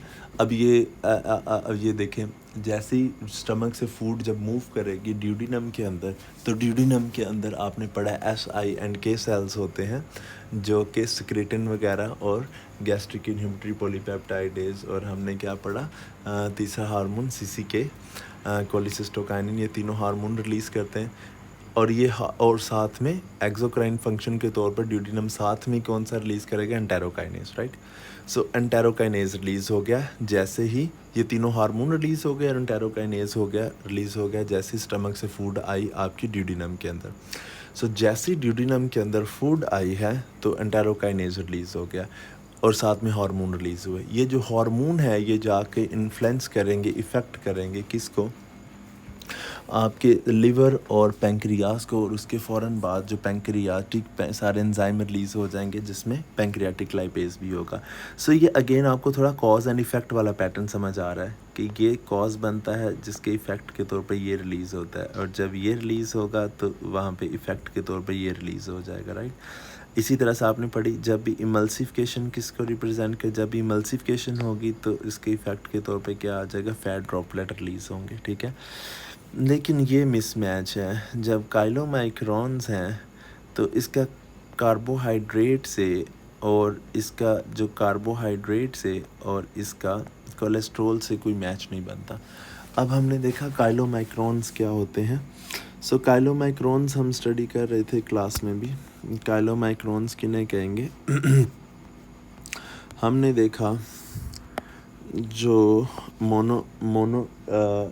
मोनोसाइल ग्लिसरॉल होते हैं, हमने देखा उनके पास चूँकि वो कुछ इस तरह का स्ट्रक्चर बन जाता है। मोनोसाइल ग्लिसरॉल का दो हाइड्रोक्सिल ग्रुप की वजह से ऊपर वाला पार्ट हेड, ग्लिसरॉल वाला पार्ट हेड, पोलर हेड के तौर पे, और जो फैटी एसिड है वो टेल के तौर पर एक्ट करना स्टार्ट कर देता है, जिसकी वजह से हमने क्या देखा, जो वो आपस में जुड़ के ऐसे चेन बनाना स्टार्ट कर देते हैं, और एट द एंड क्या बन जाता है, इस तरह से राउंड स्ट्रक्चर माइसल बन जाता है। और हमने देखा जो माइसल जैसी बेटा क्रॉस करता है, प्रोसेस होता है किसके अंदर, हाँ आपकी जो ब्रश बॉर्डर सेल्स के अंदर, तो इसमें ऐड करवा दी जाती है प्रोटीन एम्बेड करवा दी जाती है। तो ये जो लिपोप्रोटीन वाला जो स्ट्रक्चर बना है इसे काइलोमाइक्रोन, और इसके अंदर ये जो ब्लू मैं बना रहा हूँ, इसके अंदर ट्राइग्लिसराइड्स भी मौजूद होते हैं जो कि डाइजेशन के बाद बने। सो ये पूरा जो स्ट्रक्चर है दिस इज़ कॉल्ड काइलोमाइक्रोन। अब स्ट्रक्चर वाइज ये बात होती है, लेकिन यहाँ पे उसने देखा कि काइलोमाइक्रोन के स्ट्रक्चर से ये दोनों चीज़ें रिजेंबल नहीं कर रही हैं, राइट, और ना ही ये कोई यहाँ पे कॉज एंड इफ़ेक्ट शो कर रहा है, ठीक है, कि ये कॉज और इफ़ेक्ट वाला सीन है। तो this should be the delta mismatching one. MCQ number 104 देखें, कहता है विच protein is present in the wall of the alveoli. अब एल्विलाई की वॉल में प्रेजेंट होने वाली प्रोटीन कौन कौन सी है ये देखेंगे। सो एल्विलाई की वॉल में जो प्रोटीन आ जाएगी, वेरी सिंपल MCQ एक्चुअली, हमने क्या देखा तो एल्विलाई की जो वॉल्स हैं वो हमने देखा कि, एक second let me correct this, तो एल्विलाई की वॉल में जो पाए जाने वाली प्रोटीन्स हैं वो हमने देखा इलास्टिन एंड कोलेजन प्रोटीन्स, ठीक है, वेरी सिंपल इन्फॉर्मेशन आपको पता है। MCQ नंबर 105 देखेंगे, तो चुनौती act as enzyme activator in human digestive system. Enzyme activator के तौर पर कौन काम करता है, एंटेरोकाइनेज काम करेगा, और ये ट्रिप्सिन में आपको पता है 3 एंजाइम की एक्टिवेशन होती है यहाँ पे। एक हमारे पास ट्रिप्सिन जो है काइमोट्रिप्सिन में कन्वर्ट होता है, और हमने ट्रिप्सिनोजिन ट्रिप्सिन में कन्वर्ट होता है, और काइमोट्रिप्सिन में कन्वर्ट होता है, और प्रो कार्बोक्सीपेप्टाइडेज जो है वो कार्बोक्सीपेप्टाइडेज में एक्टिवेशन होती है। तो enterokinase being the activator molecule, right, बाकी सारे एंजाइम्स हैं, राइट। आगे देखो, कहता है how does you classify a bacteria having the group of two और more flagella at one end. अब बैक्टीरिया है हमारे पास, वो अगर एक साइड पे उसके पास क्या होगा, if it has a flagella, 2 या 2 से ज़्यादा, ठीक है, let's it has a tuft of flagella at one end, तो हम इसे क्या कहेंगे, लोफोट्राइकस। अगर दोनों साइड पे होते तो एम्फिलोफोट्राइकस या हम उसे बाइपोलर लोफोट्राइकस कह सकते थे। अभी हम इसे लोफोट्राइकस ही कहेंगे। 2 फ्लैजेला की अलबत्ता बात कर रहा है, अगर स्पेसिफिकली 2 फ्लैजेला ही होते तो हम इसे बाइट्राइकस भी बोल सकते थे, लेकिन बाइट्राइकस उसने ऑप्शन में दिया ही नहीं है। सो खैर 107 में कह रहा है, कहता है which one of the following bacteria is used to develop the vaccine against the tuberculosis. अब ट्यूबरक्लोसिस के अगेंस्ट वैक्सीनेशन जो है, आपने ना नीचे कमेंट करना है, if somebody has read the information somewhere. I am sure ये पंजाब में या फेडरल में तो नहीं है, I am not sure about the new book of Punjab. गालबन ये कहीं शायद KP या किसी दूसरी बलूचिस्तान की बुक में लिखा हो, लेकिन जो इसका करेक्ट ऑप्शन है दैट इज़ डेल्टा, ये माइकोबैक्टीरियम बोविस। ये जो माइकोबैक्टीरियम बोविस है ये कैटल्स के अंदर TB कॉज करता है, कैटल्स के अंदर TB कॉज करेगा, और ये ह्यूमन में भी ये जंप कर सकता है, ह्यूमंस को भी अफेक्ट कर सकता है, लेकिन ये स्पेसिफिकली जो ह्यूमंस में जो माइकोबैक्टीरियम ऑब्वियसली इसका जीनस है, जो बैक्टीरिया का, ये दोनों सेम जीनस से बिलोंग करते हैं, माइकोबैक्टीरियम ट्यूबरक्लोसिस और जो माइकोबैक्टीरियम है बोविस जो है।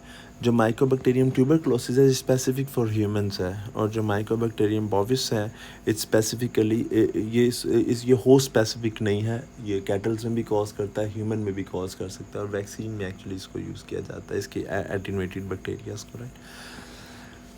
MCQ नंबर 108 देखेंगे, कहता है if A bacteria can grow in the presence and absence of the oxygen it would be a Charlie बटा होगा। फैकल्टेटिव बैक्टीरिया को अगर ऑक्सीजन अवेलेबल होगी they will grow in oxygen, अगर अवेलेबल नहीं होगी तो वो ऑक्सीजन के बगैर भी ग्रो कर लेते हैं, ठीक है। तो that is facultative and aerobic bacterias, right.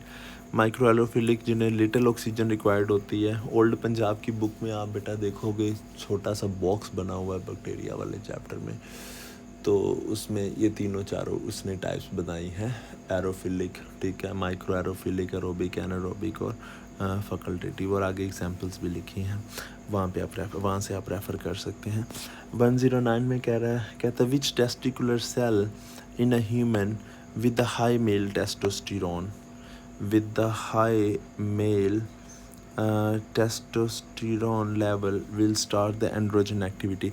अब यहाँ पे देखो उसने कहा कि ह्यूमन मेल है जिसमें ऑलरेडी जो टेस्टोस्टेरोन एक्टिविटी है जो हाई है, लाइक उसका testosterone is already high, right. अब टेस्टोस्टेरोन हाई है तो टेस्टोस्टेरोन कहाँ से रिलीज़ होता है, या तो लेडिंग सेल से रिलीज़ होता है, इंटरस्टिशियल सेल और लेडिंग सेल्स एक दूसरे के ही नाम हैं, ठीक है। तो यानी इनकी एक्टिविटी ज़्यादा हुई हुई है, ठीक है। सो कहता है जब ये इसकी एक्टिविटी ज़्यादा है, कहता है this starts the endocrine active, ये जब ये ज़्यादा है तो कहते हैं किसकी एंडोक्राइन एक्टिविटी स्टार्ट करेंगे। बेटा आपको एक बात बहुत डिटेल से बार बार बताई थी कि ये दोनों एक दूसरे के एंटागोनिस्टिकली काम करते हैं। जब टेस्टोस्टेरोन होता है तो टेस्टोस्टेरोन होगा तो वो स्पर्मेटोजेनेसिस को ज़्यादा कर देगा, और जब स्पर्मेटोजेनेसिस स्पर्म ज़्यादा होंगे तो उनको कंट्रोल करने के लिए कौन आएगा, सर्टोली सेल्स इनहिबिन रिलीज़ करेगा, और इनहिबिन क्या करेगा, स्पर्मेटोजेनेसिस यानी स्पर्म प्रोडक्शन को कम करवा देगा। तो ये दोनों एंटागोनिस्टिक है। अब वो कहता है हाई टेस्टोस्टेरोन हुआ है मेल में तो सर्टोली सेल्स को ही आना पड़ेगा इसको कम करवाने के लिए, राइट। ये तो जो स्पर्मेटोगोनिया तो गोनियल सेल ये वैसे भी एंडोक्राइन नहीं है, ये तो एंडोक्राइन है ही नहीं है, ठीक है। MCQ नंबर 110 की बात करेंगे, कहता है which layer of the uterus is composed of the contractile muscles. Yes, myometrium, all you know myometrium के अंदर सिर्फ मसल्स होते हैं। Which one of the endocrine gland responsible for the failure in ovulation is, following gland responsible for the failure in ovulation, किसी वजह से ovulation में failure होगा। यस, हमने देखा पिट्यूटरी है, पिट्यूटरी से LH रिलीज़ होता है और LH ओव्यूलेशन कॉज करता है, शुड बी पिट्यूटरी। हम जल्दी से कुछ स्ट्रेट फॉरवर्ड MCQ ज़रा जल्दी से करेंगे क्योंकि MCQ ज़्यादा हैं, वीडियो ज़्यादा लेंथियर होती जा रही है। कहते हैं identify the exact function of ATP hydrolysis during muscle contraction, ठीक है। ATP हाइड्रोलिसिस का एक स्पेसिफिक काम क्या होता है। दो चीज़ें बेटा आपको मैंने डिटेल में समझाई कि ATP का रोल क्या होगा, दोबारा देख लेते हैं, ज़रा क्विक बता रहा हूँ आपको कि लेट से हमने देखा कि ये हमारे पास जो मायोसिन हेड है और मायोसिन हेड के साथ हमने क्या देखा ये हमारे पास जो है वो एक्टिन का थिन फिलामेंट है। तो जब ATP यहाँ पे हाइड्रोलाइज किया जाता है तो यहाँ पे जैसे ही ATP यहाँ पे ब्रेक किया जाएगा, ATP लेट से जैसे ही ब्रेक किया हेड ने तो दो काम, हेड यहाँ पे अटैच था इसके साथ तो दो काम करेगा। पहले जैसे ही हेड इसके साथ अटैच होता है, सो पहले हमने पढ़ा था जो हेड इसे पुल करता है पीछे की तरफ, तो हेड जो है वो इस तरह से उसकी शेप हो जाती है, हेड बिकम्स लाइक दिस, ठीक है, इट मूव्स बैकवर्ड। सो दो यहाँ पे ATP काम करता है, एक इसकी ब्रेक डाउन करवाना और एक हेड की अपनी ओरिजिनल पोजीशन जो कि ये वाली ओरिजिनल पोजीशन है इसको रिस्टोर करना, ठीक है। सो ये दो काम आपने मल्टीपल टाइम्स पढ़े हैं कि एक तो इसके ब्रेक डाउन जो क्रॉस ब्रिज की और दूसरी जो है ओरिजिनल पोजीशन हेड की रिस्टोर करना, जो पहले पुल बैक किया होता है ये वापस अपनी ओरिजिनल पोजीशन में आ जाता है जो कि इस तरह से है, ठीक है। Now let's move to the next one। कहता है the reason behind the slow healing of the cartilage, book में मेंशन है, आपने पढ़ा भी हुआ है बहुत बार के जो इसमें हमने देखा था कि absence of the blood supply, जो इसमें ब्लड सप्लाई जो है वो कम होती है। तो बेटा ब्लड सप्लाई चूँकि होती नहीं है कार्टिलेज के अंदर, तो आपने क्या पढ़ा था, ब्लड सप्लाई ना होने की वजह से, ब्लड सप्लाई चूँकि एब्सेंट होती है इस वजह से जो इसके कॉन्ड्रोसाइट्स हैं सेल्स, वो जल्दी से ग्रो नहीं कर पाते और जल्दी से डैमेज रिपेयर नहीं हो पाता, राइट। क्योंकि सेल्स तब उतनी ज़्यादा जल्दी से ग्रो करेंगे, फ्लरिश करेंगे, डैमेज रिपेयर कर पाएंगे जब जितना उन्हें न्यूट्रिएंट्स की अबंडेंसी होगी। तो न्यूट्रिएंट्स चूँकि अबंडेंट नहीं है, ब्लड सप्लाई नहीं है, इस वजह से रिपेयर भी बहुत ज़्यादा स्लो होता है, राइट। नेक्स्ट चीज़ देखें, कहता है एच जोन की बात कर रहा है, कहता है H zone in the sarcomere consist of yes. अब एच जोन किससे मिलके बना होता है, स्ट्रक्चर आपने पढ़ा हुआ है। एच जोन में हमने क्या देखा था, क्विकली आपको दोबारा बता दूं कि हमने देखा कि ये थिक फिलामेंट हैं like this, so we have this thick filament like this, और इनके बीच में क्या आ गए हमारे पास, we have this thin filaments. So यहाँ पे जो मिडल वाला पोर्शन आएगा सो दोनों का हमने क्या देखा, जो मिडल वाला पोर्शन होता है this is called H zone, ठीक है, which is only of thick filament वाला मिडल वाला पार्ट। जो यहाँ से लेके जो पूरा पार्ट हो जाएगा इसे हम क्या बोलेंगे, that is called A band. जो लाइट को हमने क्या देखा, ये जो ए बैंड के ओवरलैपिंग पार्ट है ये आपको समझाया था, ये डार्केस्ट रीजन्स भी हैं। और जो मिडल वाला पार्ट है बेटा, ये क्या है, इसे ये ओवरलैप्ड पार्ट के कंपैरिजन में ज़रा क्या है, ब्राइटर है, और इस वजह से इसे हीली का नाम देते हैं। So again quite simple straight forward MCQ था, आपने बहुत बार प्रैक्टिस भी की थी क्लास में, कि यहाँ पे ओनली क्या होने चाहिए, only myosin filament. Thick filament myosin से बने हैं तो should be only myosin filament in the H zone of sarcomere, ठीक है। ओके, नेक्स्ट बेटा क्या कह रहा है, 15 कहता है which cell is most important to cause the bone resorption. Osteoclast bone resolving cell हैं, बोन रिजॉर्प्शन कॉज करवाते हैं, एज यू नो ऑस्टियोसाइट पे लगा दिया, it shouldn't be osteocyte. So ये होना चाहिए वेर इज ऑस्टियोक्लास्ट, या this is beta is osteoclast. MCQ number 1 and 6 देखें, कहता है activity of which organ could be compromised with the impaired function of the smooth muscles. या अब smooth muscles आपने पता है ऑर्गन में पाए जाते हैं, हार्ट को छोड़ के। हार्ट के अंदर कार्डिक मसल होंगे, बाकी सारे जो बॉडी ऑर्गन के अंदर, बॉडी विजरास के अंदर जो पाए जाते हैं, दीज आर स्मूथ मसल्स। और स्मूथ मसल्स में आपने क्या चीज़ पढ़ी है कि स्मूथ हार्ट के अंदर तो कार्डिक मसल आ गए, तो इस वजह से ये नहीं होगा। कहता है किसकी एक्टिविटी जो है फंक्शन इफेक्ट होगा, इम्पेयर होगा, ख़राब हो जाएगा। तो फंक्शन हार्ट को तो नहीं, हार्ट में स्मूथ मसल है ही नहीं है। उसके बाद बेटा देखें लंग्स के अंदर, क्या लंग्स में स्मूथ मसल है, यस लंग्स है स्मूथ मसल्स। जो इसके हमने पढ़ा लंग्स की ट्रेकिया में भी मसल्स हैं सी शेप रिंग के साथ, जिन्हें ट्रेकियालस नाम है उनका। और हमने पढ़ा, आपको एक बात बताई थी कि जो ब्रोंक्यूल्स हैं when they lack the cartilage, तो bronchodilation जो bronchoconstriction है it is actually controlled at the level of bronchioles, ठीक है। तो ब्रोंक्यूल्स में जब मसल्स की लेयर थिक होती है रिलेटिवली, और ब्रोंकियोकंस्ट्रिक्शन और ब्रोंकियोडाइलेशन वहाँ से की जाती है। लेकिन जो ओवरऑल लंग के फंक्शन करवाने में इन्वॉल्व हैं मसल्स, वो इसके इंटरकोस्टल मसल्स और डायफ्राम मसल्स हैं, जो कि स्केलेटल मसल्स हैं, क्योंकि ये आपके अपने कंट्रोल में, दे कैन बी वॉलंटरी, राइट। बेटा एक चीज़ मैंने आपको बार बार इसमें समझाई कि जब भी कन्फ्यूजन हो कि कुछ स्केलेटल मसल है या स्मूथ मसल है, कौन सा मसल है, तो आप कैसे इसको याद रख सकते हैं। बेटा आप उसको याद रख सकते हैं कि आपको बताया था, you can remember it by its function. Smooth muscles कभी भी वॉलंटरी नहीं हो सकते हैं, ठीक है। स्मूथ मसल हमेशा इनवॉलंटरी होंगे, और स्केलेटल मसल जो है वो हमेशा जो है वो वॉलंटरी होंगे आपके कंट्रोल में।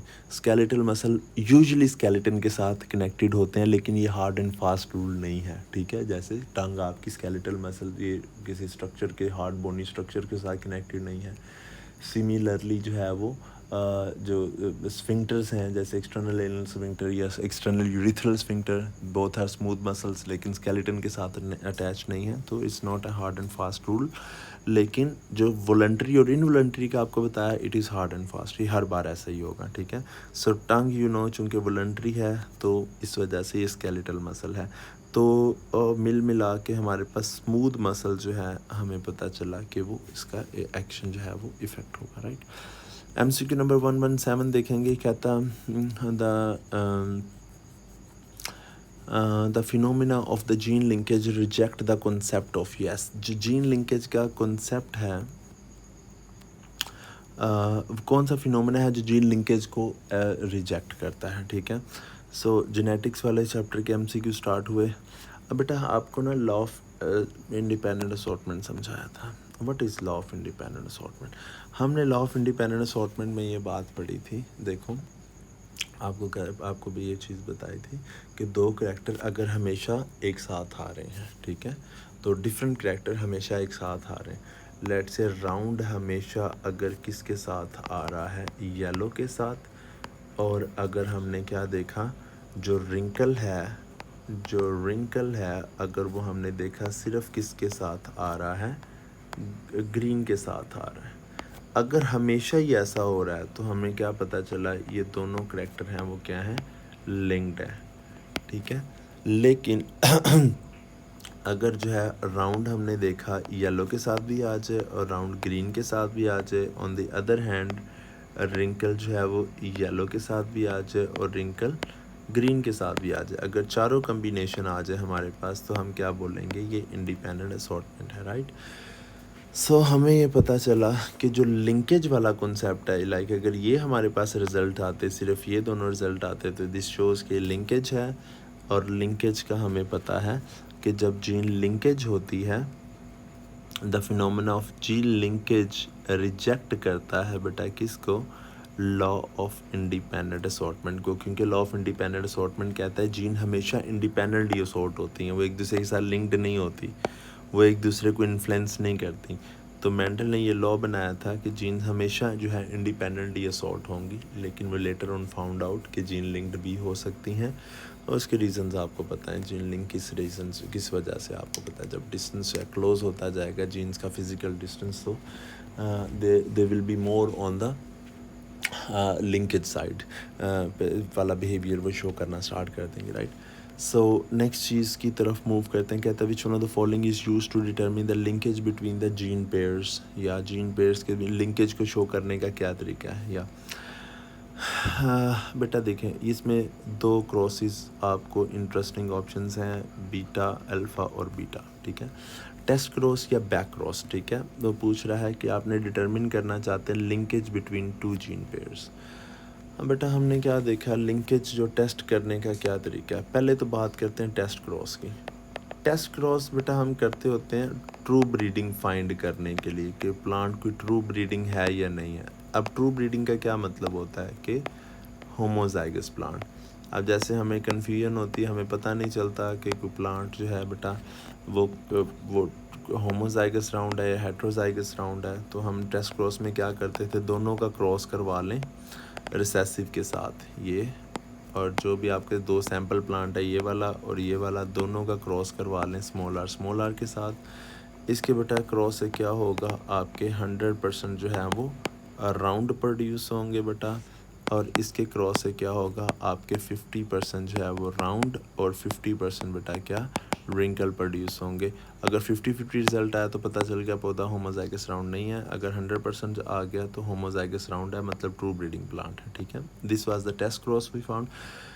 इसके अलावा हमने स्टडी किया था बैक क्रॉस। बेटा बैक क्रॉस लिंकेज फाइंड करने के लिए होता है। बैक क्रॉस हमने कहाँ पढ़ा था कि जब हमने देखा it is the cross between F1 parent और बिटवीन बेटा किसके, होमोजाइगस रिसेसिव के दरमियान जो क्रॉस है, इसे हम क्या बोलते हैं, F1 होमोजाइगस रिसेसिव बोल दिया मैंने, F1 and yes it is a cross between F1 and recessive parent के दरमियान क्रॉस था, रिसेसिव पेरेंट, ठीक है। अब बेटा इसकी एग्जांपल जैसे हमने दी थी, ये जो ड्रोसोफिला सेक्स लिंकेज मॉर्गन के एक्सपेरिमेंट है उसमें क्रॉस जो थर्ड है वो इसकी एग्जांपल हमने देखी कि जिसमें हम F1 जो है होती है फीमेल, या आप इसको दोबारा देख लीजिएगा, F1 में जो फीमेल रिसेसिव पेरेंट हमारे पास क्या था बेटा, वाइट आई मेल, और F1 जो फीमेल थी वो हेट्रोजाइगस हुआ करती थी लाइक दिस, इन दोनों का क्रॉस। और इस क्रॉस के 3 तरह के हमने देखा रिजल्ट्स आ सकते हैं। या तो हमने क्या देखा कि 4 कम्बिनेशन आएंगे 1-1-1-1 की रेशो के साथ, या इसके बेटा क्या कम्बिनेशन आएंगे, 4 कम्बिनेशन आएंगे लेकिन पेरेंट वाले ज़्यादा, और जो रिकम्बिनेंट हैं वो क्या आएंगे, कम आएंगे। तो इसके अलावा हमने देखा था थर्ड ओनली पेरेंटल कम्बिनेशन आ सकते हैं। 3 रिजल्ट्स हमने देखे थे इसके पॉसिबल हैं बेटा। अगर तो हमारे पास क्या आ जाए, 4 कम्बिनेशन आ जाए 1-1-1 के साथ, तो इसे हम क्या बोलते होते हैं, तो इसे क्या कहते होते हैं, इसका क्या मतलब होता है, दिस शोज़ नो लिंकेज या इंडिपेंडेंट असॉर्टमेंट। और अगर हमने देखा ओनली, अगर ये वाला आ जाए कि चारों कम्बिनेशन हो लेकिन पेरेंट ज़्यादा हो, रिकम्बिनेंट्स कम हो, तो दैट मीन्स के जो नॉर्मल है, दैट मीन्स के this shows the incomplete linkage, ठीक है। सो इनकम्प्लीट लिंकेज को शो करता है। और द थर्ड क्रॉस जो बेटा हमने थर्ड वाला देखा, ओनली अगर पेरेंट्स वाले आए तो this shows the complete linkage को ये शो करेगा, राइट। सो ये बेटा चेक करने के लिए इनकम्प्लीट लिंकेज है, इनकम्प्लीट लिंकेज है, इंडिपेंडेंट असॉर्टमेंट है, नॉन लिंकेज है, ये देखने के लिए बैक क्रॉस किया जाता है which is between F1 and recessive parent. और ड्रोसोफिला मॉर्गन का थर्ड वाला क्रॉस इसकी एग्जांपल है। जब मॉर्गन को ये शक था कि शायद आई कलर लिंक्ड है, आई कलर जो है वो लिंक्ड है विद द जेंडर, क्योंकि क्रॉस 2 में उनके पास जो है वो 3:1 की रेशो नहीं बन रही थी, ठीक है। तो उसने चेक करने के लिए ये वाला क्रॉस किया था, ठीक है। वहाँ से भी आपको ये बात याद है, राइट। तो this should be the back cross जब हमने लिंकेज टेस्ट करना होता है, हमें पता चला। और जब हमने क्या चेक करना होता है बेटा, जब हमने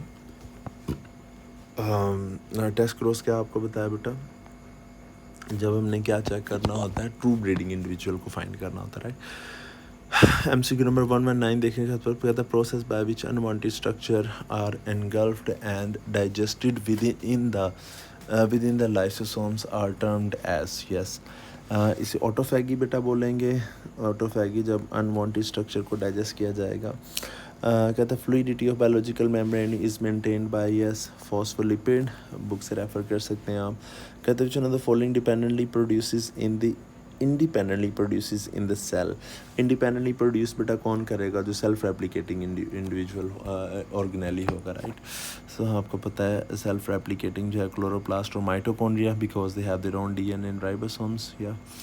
कहता है भी statement best describes the difference of the prokaryotic and the eukaryotic cells, या हम कुछ जल्दी से कुछ ये सिंपल वाले MCQ देखेंगे बेटा। यहाँ पे देखो बीटा में आपको क्या नज़र आ रहा है, ये दोनों जो है करैक्टर रिजेंबल करते हुए नज़र आ रहे हैं कि जो प्रोकैरियोटिक सेल है इसमें 50+30 जो है वो सब यूनिट का साइज़ है, और यहाँ पे 60+ बेटा क्या 80 जो है वो 70 सब यूनिट का साइज़ है। ये दोनों मिलके 80s बनाएंगे और ये मिलके 70s बनाएंगे, right. So beta should be the correct one. बाकी ऊपर आपको पता है इसमें मेम्ब्रेन बाउंडेड ऑर्गेनेल इसमें नहीं होते हैं, ये होने चाहिए, सिंपल है। मल्टी सेलुलर नहीं हो सकते बैक्टीरिया, और DNA डबल स्ट्रैंडेड DNA, और यहाँ पे DNA जो इनका लीनियर होता है आपका यूकैरियोट्स का, right. Skeletal muscles in the cells are having, yes बेटा स्केलेटल मसल्स, या ये क्या होगा SER की क्वांटिटी। अनदर लॉजिकल MCQ देखो बेटा, RER की क्वांटिटी कब ज़्यादा होती है, एंडोमेम्ब्रेन सिस्टम से ही बात आपको पता है। आपको बेटा बहुत डिटेल में बात समझाई। एंडोमेम्ब्रेन सिस्टम में हमने बताया RER पार्ट है एंडोमेम्ब्रेन सिस्टम का, तो वो सारे सेल्स जिन्होंने ज़्यादा सिक्रीटरी प्रोटीन प्रोड्यूस करनी होती है, ऐसी प्रोटीन जिसने सेल से बाहर सिक्रीट होना है, तो वो वाली प्रोटीन RER में बनती है। ट्रांसपोर्ट वेजिकल से गोल्जी में जब जाती है और उसके बाद स्क्रीटरी वेजिकल से स्क्रीट हो जाती है, राइट। सो ये वाला जो सारा बेटा हमारे पास जो रूट है ये आर और आर में जो प्रोटीन बनेगी उसने बाहर ही जाना है। तो आर मोस्टली हाईली डेवलप्ड होता है उन सेल्स में जो कि स्क्रीटरी प्रोटीन के साथ इन्वॉल्व होते हैं, राइट। अब हमने बेटा क्या देखा, ये इसमें प्रोटीन तो बहुत ज़्यादा है स्केलेटल सेल्स मसल्स में, लाइक एक्टिन, मायोसिन, ट्रोपोनिन, ये सारी, लेकिन वो इंट्रासेलुलर प्रोटीन है, सेल के अंदर जो यूज़ होती है, स्क्रीटरी नहीं है। तो इंट्रासेलुलर प्रोटीन आपको पता था कौन बनाते हैं, फ्री फ्लोटिंग राइबोसोम्स, राइट। सो इसमें आर की क्वांटिटी ज़्यादा होने का कोई मतलब नहीं है, क्योंकि स्क्रीटरी सेल्स नहीं है, कोई प्रोटीन स्क्रीट करने नहीं वाले हैं, ठीक है। सो ये इसका जो ज़्यादा ताल्लुक है वो एस के साथ है, ठीक है। तो it should be more S than the less are इसमें काफ़ी कम होना चाहिए, राइट। सो आपको एक स्ट्रक्चर भी मैं दिखा सकता हूँ यहाँ पे एक मसल सेल का। Now if you look at this muscle cell, this is ये एक पूरा मसल सेल की जो है यहाँ पे एक शेप बनी हुई है, राइट। अब यहाँ पे देखो ये येलो वाला सारा जो स्ट्रक्चर है, यहाँ पे देखो ये टी ट्यूब्यूल्स हैं बेटा बीच में, और जो येलो वाला पार्ट है ये सार्कोप्लाज्मिक रेटिकुलम है, बीच में माइटोकॉन्ड्रिया नज़र आ रहे हैं आपको यहाँ पे जगह जगह, और ये वाला जो पार्ट है ये आपको इसमें मायोफिब्रिल्स जो है इसके अंदर नज़र आ रहे हैं, जिसके अंदर thick and thin filament. Now you see a very extensive network around the T tubules in the sarcoplasm in the muscle fiber, right। तो एस की क्वांटिटी बहुत ज़्यादा, लेकिन आर की क्वांटिटी इसमें कम होनी चाहिए, क्योंकि एस से रिलेटेड बेटा इनका फंक्शन है which is storage of calcium, लेकिन ये चूँकि कोई स्क्रीटरी प्रोटीन प्रोड्यूस नहीं करते, तो इस वजह से इनमें आर काफ़ी कम होना चाहिए। 124 देखें, कहता है which correct direction of action potential along the neuron. अच्छा, इसमें ट्रिक क्या है, ये काफ़ी आपको सही भी लग रहे होंगे। एक तो चीज़ बिल्कुल जो गलत है, बीटा वाली गलत लग रही है आपको, श्वान सेल तो इसमें इन्वॉल्व ही नहीं है, कंडक्शन ऑफ इम्पल्सिस में तो ये नहीं हो सकता। बाकी देखें बेटा 124 का, सो क्या कह रहा है कि चार्ली में देखो, सेल बॉडी से बेटा कहाँ पे, प्री सिनेप्टिक टर्मिनल, कि यहाँ पे ये हमारे पास लेट से सेल बॉडी है, और लेट से ये एक्सॉन, लेट से सिनेप्टिक नोब नज़र बना रही, तो सेल बॉडी से इम्पल्स यहाँ से ट्रैवल करती हुई ये लेट से ये प्री सिनेप्टिक मेम्ब्रेन है ये वाली, तो वहाँ तक आ सकती है, बात ठीक है। अब आगे बाकी ऑप्शन, ये इसका चार्ली होना चाहिए, राइट। लेकिन हम देखेंगे बाकी जो ऑप्शन है वो गलत क्यों है, right. So if you see the rest of the options you will see कि एक्सोन से पोस्ट सिनेप्टिक मेम्ब्रेन, अब ये रूट तो ठीक है कि एक्सोन से आगे जो पोस्ट सिनेप्टिक मेम्ब्रेन जो पार्ट है अगले न्यूरॉन के डेंड्राइट का, वहाँ तक जाती तो है, इम्पल्स की डायरेक्शन तो ठीक है, लेकिन ये दो डिफरेंट न्यूरॉन हो जाते हैं। जो एक्सोन है ये पहले वाले न्यूरॉन का होगा, और पोस्ट सिनेप्टिक टर्मिनल जो है ये दूसरे वाले न्यूरॉन का होगा, राइट। ये विद इन, अब स्टेटमेंट में उसने एक न्यूरॉन की जिक्र किया, राइट। सिमिलरली यहाँ पे देखें डेल्टा में कहता है पोस्ट सिनेप्टिक टर्मिनल होगा, राइट। डेंड्रॉन से पोस्ट सिनेप्टिक टर्मिनल, ये डायरेक्शन उलट हो जाएगी, मतलब डेंड्रॉन जो है, और डेंड्रॉन जो है वो एक्चुअली डेंड्रॉन के ऊपर ही पोस्ट सिनेप्टिक टर्मिनल है, ठीक है। तो ये मतलब जिस स्ट्रक्चर में डेंड्रॉन जिसका जिक्र कर रहा है वो एक्चुअली दूसरा चीज़ भी उसी का ही नाम है, right. So should be Charlie. MCQ number 125 देखें, बेटा क्या कह रहा है, इनिशियली आयंस की क्या कंसंट्रेशन होती है, तो आपने क्या पढ़ा, सोडियम 10 टाइम्स बाहर ज़्यादा होता है,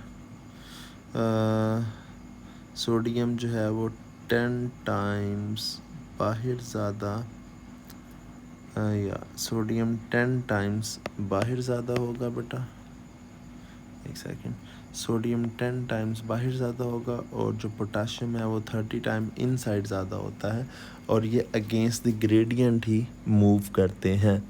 सो सोडियम जो है should be 10 times more outside the cell, और potassium 30 time inside the cell according to आपकी फेडरल बुक।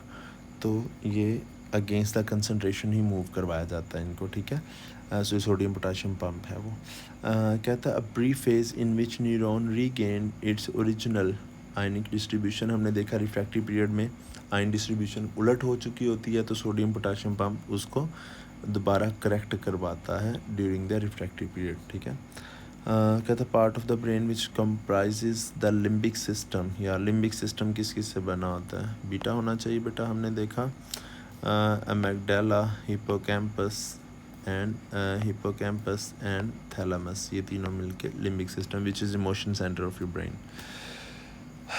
नेक्स्ट बेटा कह रहा है ions involve in the synaptic transmission of nerve impulse, synaptic transmission of nerve impulse में कौन से involve हैं न्यूरॉन्स। नाउ सी बेटा हमने क्या देखा यहाँ पे,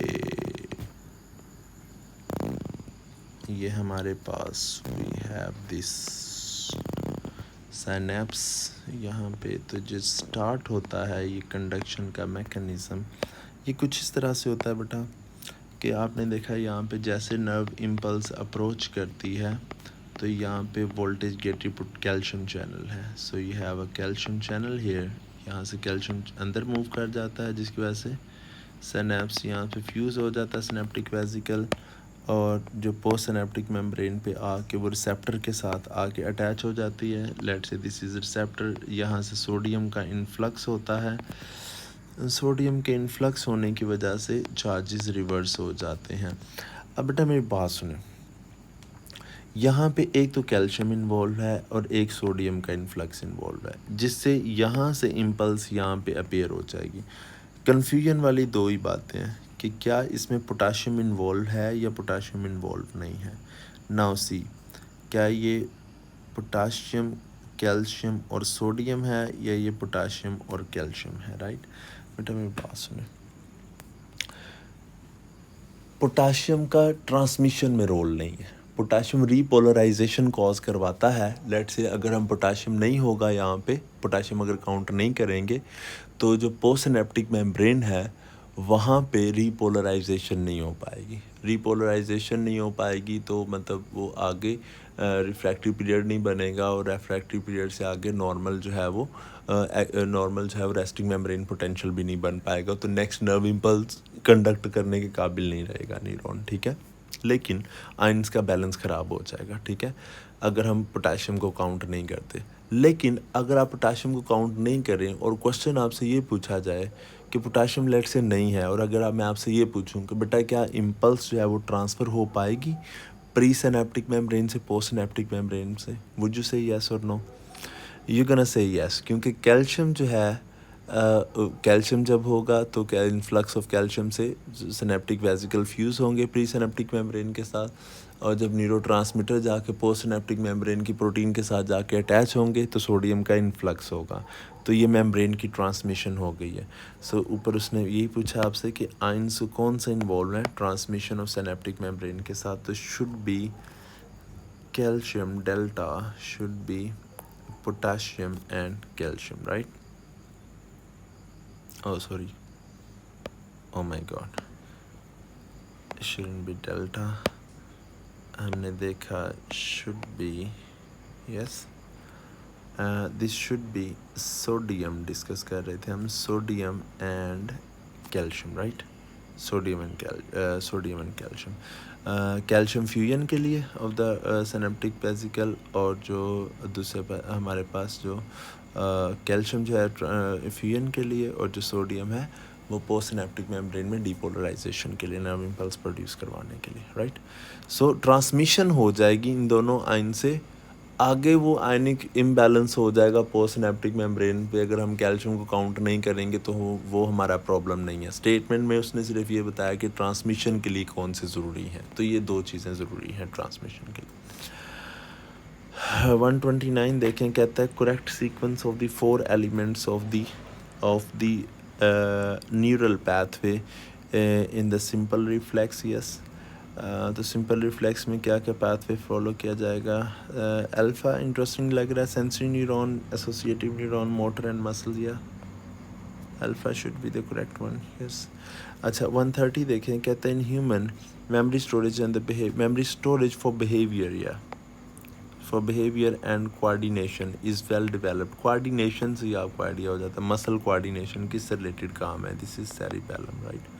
सो हमने देखा मेमोरी डेवलपमेंट पर बिहेवियर, ठीक है, एनिमल्स के सर्टेन बिहेवियर होते हैं, धूप लगेगी तो एनिमल किसी ख़ास जगह पे मूव करते हैं। मसल मेमोरी की बात हो रही है बेटा, ठीक है। सो ये मसल मेमोरी जो है ये भी आपका सेरिबेलम कंट्रोल करता है, और ये मसल कोऑर्डिनेशन, बॉडी बैलेंस में भी सेरिबेलम इन्वॉल्व होता है, ठीक है।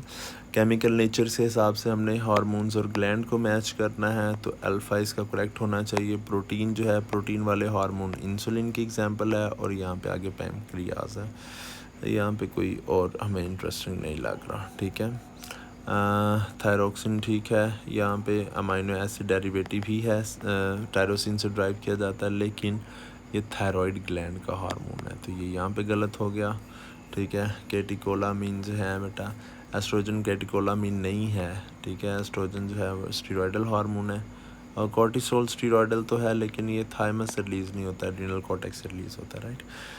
132 MCQ में हम क्या देख रहे हैं, इट्स गेटिंग टू लॉन्ग।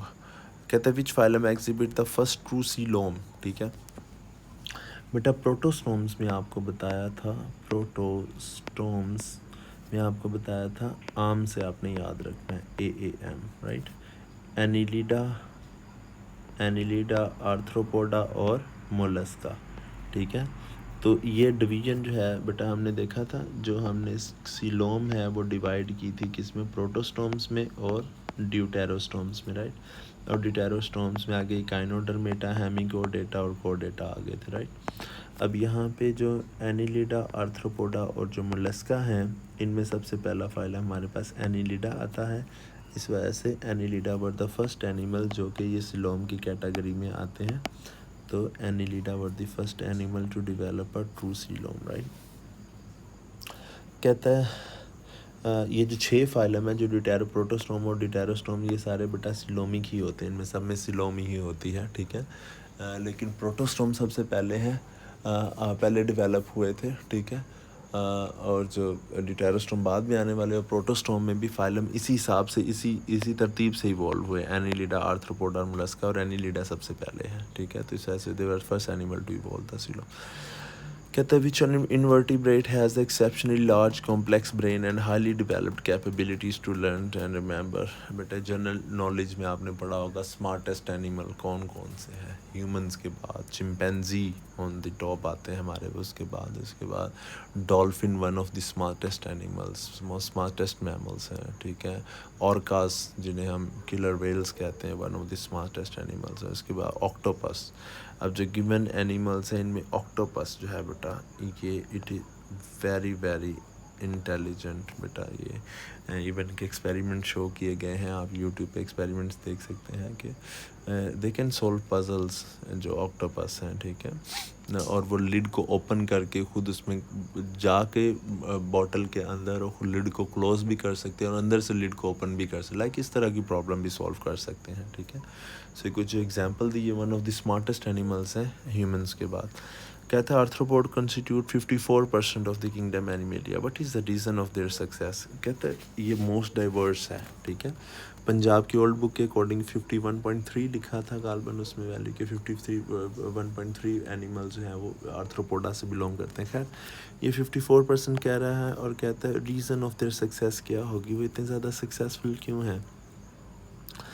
बेटा बायलैटरल सिमेट्री तो कोई बड़ी बात नहीं है, बायलैटरल सिमेट्री कोई 8 फाइलम में बायलैटरल सिमेट्री ही है, एक्सेप्ट जो है वो दूसरा वाला जो फाइलम नाइडेरिया के। इसके अलावा हमने देखा एग्जिस्टेंस ऑफ हीमोसील, इनमें हीमोसील तो होती है, तो हीमोसील का भी वो कोई बड़ी बात नहीं है कि हीमोसील की वजह से कोई एनिमल इतना डाइवर्स हो जाए, ठीक है, just a body cavity, right. अब दो हमने देखे अल्फ़ा और डेल्टा रह गए हमारे पास। अल्फ़ा का diversity and articulation of the exoskeleton, well developed reproduction, well developed reproduction की वजह से बेटा किसी ऑर्गेनिज्म की नंबर ऑफ़ इंडिविजुअल ज़्यादा हो सकते हैं, ये बात आप समझ रहे हैं, यानी नंबर ऑफ़ इंडिविजुअल बहुत ज़्यादा हो सकते हैं एक स्पीशी के, अगर उसका रिप्रोडक्टिव सिस्टम बहुत कमाल का है, ठीक है। लेकिन वहाँ पे उसने क्या पूछा, diversity, reason for their success. कहता है आर्थ्रोपोड कंस्टिट्यूट, या ये 54 नंबर ऑफ़ इंडिविजुअल बता रहा है, और उनकी सक्सेस का मतलब होता है कि इतने ज़्यादा डाइवर्स एनिमल्स, ठीक है, इसकी नंबर ऑफ़ इंडिविजुअल बहुत ज़्यादा, टाइप्स ऑफ इंडिविजुअल बहुत ज़्यादा हैं आर्थ्रोपोड्स के एक्चुअली, ठीक है। तो जो डाइवर्सिटी होती है वो किस वजह से आएगी? एक से एक स्पीशी का जो नंबर ज़्यादा होने की जो वजह है बेटा वो क्या हो सकती है? वो इनके रिप्रोडक्टिव सिस्टम की अच्छा होने की वजह हो सकती है। लेकिन उनमें डाइवर्सिटी जो ज़्यादा है उसकी वजह जो है बेटा वो आर्टिकुलेशन ऑफ एक्सोस्केलेटन होना चाहिए। मैं आपको ना मज़ीद इसको एक्सप्लेन करता हूँ, आपको बुक से भी एक रेफरेंस देता हूँ कैसे। बेटा एक्सोस्केलेटन को डिफरेंट शेप्स में जब ढाला जा सकता है और ढाल के दिखाया हमें जो आर्थ्रोपोड्स ने एक्चुअली, सो इससे डिफरेंट शेप्स जब उन्होंने बनाए, ठीक है, तो डिफरेंट टाइप से इवन के मॉस्किटो से लेके फ्लाई से लेके क्रैब से लेके, ठीक है, सेंटीपीड मिलीपीड जैसे worm like organism, like they made all sort of shapes and all sort of animal जो कि डिफरेंट इन्वायरमेंट में अडेप्ट कर सकते थे, राइट। सो इस वजह से हम क्या कह सकते हैं, ये जो डाइवर्सिटी है वो इनकी आर्टिकुलेशन ऑफ जो एक्सोस्केलेटन की वजह से हो सकती है। अब बुक में उसने फेडरल की बुक में एक जगह पे उसने ये बात लिखी है कुछ इस तरीके से, यहाँ पे देखें बॉक्स में क्या बता रहा है, कहता है what is the secret of insect success, कहता है the body plan is modified and specialized in so many ways that the insect have been able to adapt in the number of life styles, ठीक है, number of life style में वो adapt हो पाए, उनमें fly करने की ability है, और इस वजह से भी सारा जो है वो डाइवर्सिटी उनमें जो है वो प्रोड्यूस हो पाई, राइट, क्योंकि इनमें मल्टीपल शेप्स जो हैं बन सकती हैं और एनिमल मल्टीपल फॉर्म्स में आ सकते हैं, डाइवर्सिटी क्योंकि उनके एक्सोस्केलेटन को ढाला जा सकता है डिफरेंट शेप्स के अंदर, ठीक है।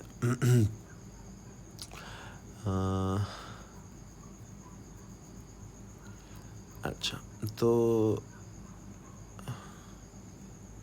हमने देखा अब रिप्रोडक्टिव सिस्टम बेटा इनका कोई बहुत स्पेशल नहीं है आर्थ्रोपोड्स का। रिप्रोडक्टिव सिस्टम जो है बेटा ये बहुत सारे दूसरे एनिमल्स का भी बहुत ज़्यादा अच्छा है, ठीक है। जैसे हमने देखा सारे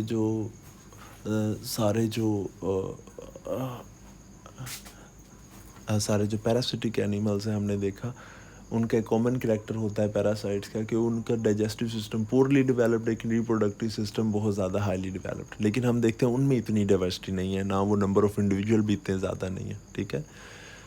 तो खैर रिप्रोडक्शन एक तरीका होता है, नंबर ऑफ़ इंडिविजुअल किसी भी ऑर्गेनिज्म के ज़्यादा हैं तो उनका रिप्रोडक्टिव सिस्टम ज़रूर अच्छा होगा, ठीक है।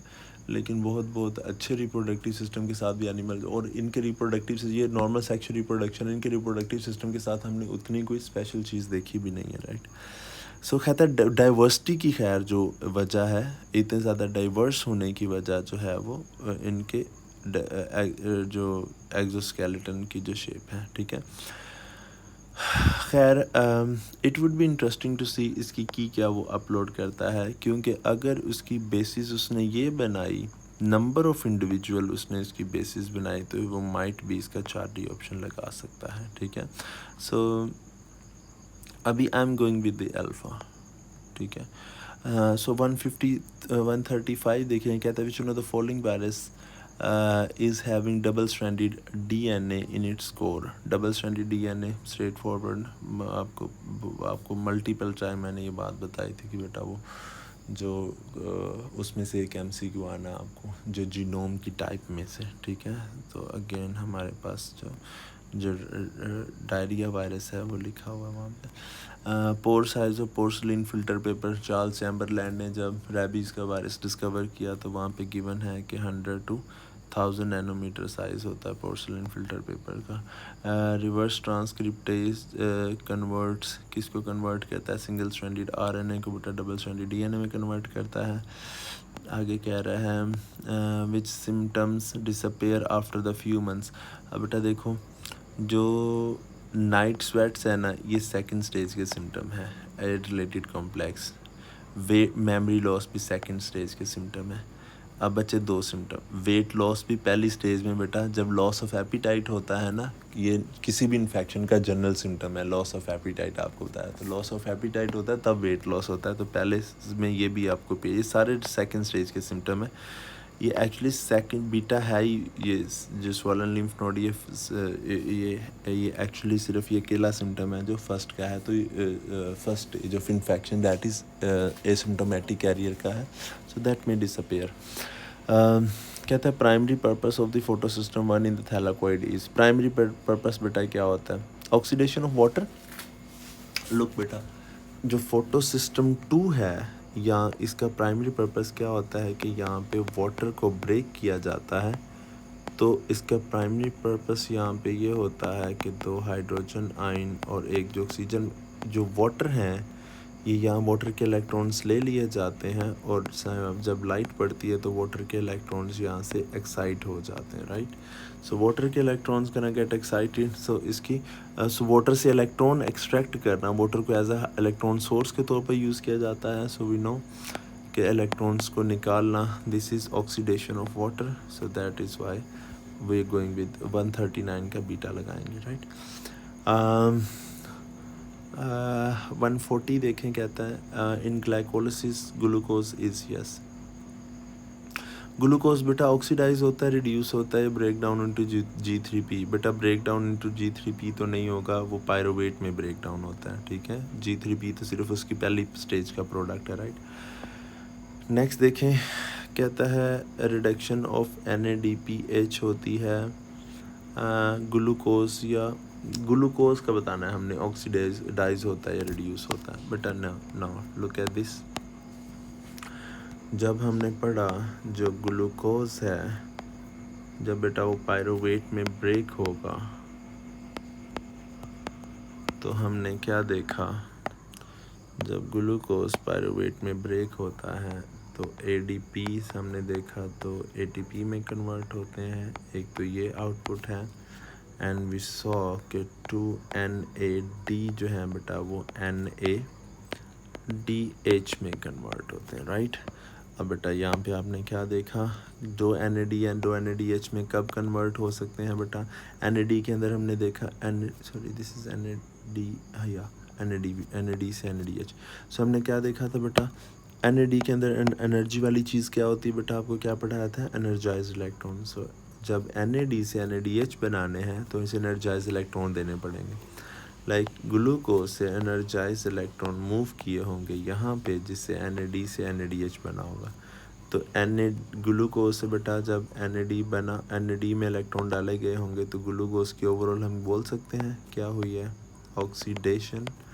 और पायरोवेट की जिससे पायरोवेट बना एंड पे, और जो इसमें इलेक्ट्रॉन ऐड हुए हैं NAD में तो इसकी क्या हुई है बेटा? That is reduction. ये एक्चुअली उस रिएक्शन को रेफ़र कर रहा है जिसमें हमने देखा था G3P से क्या बनता होता है बेटा?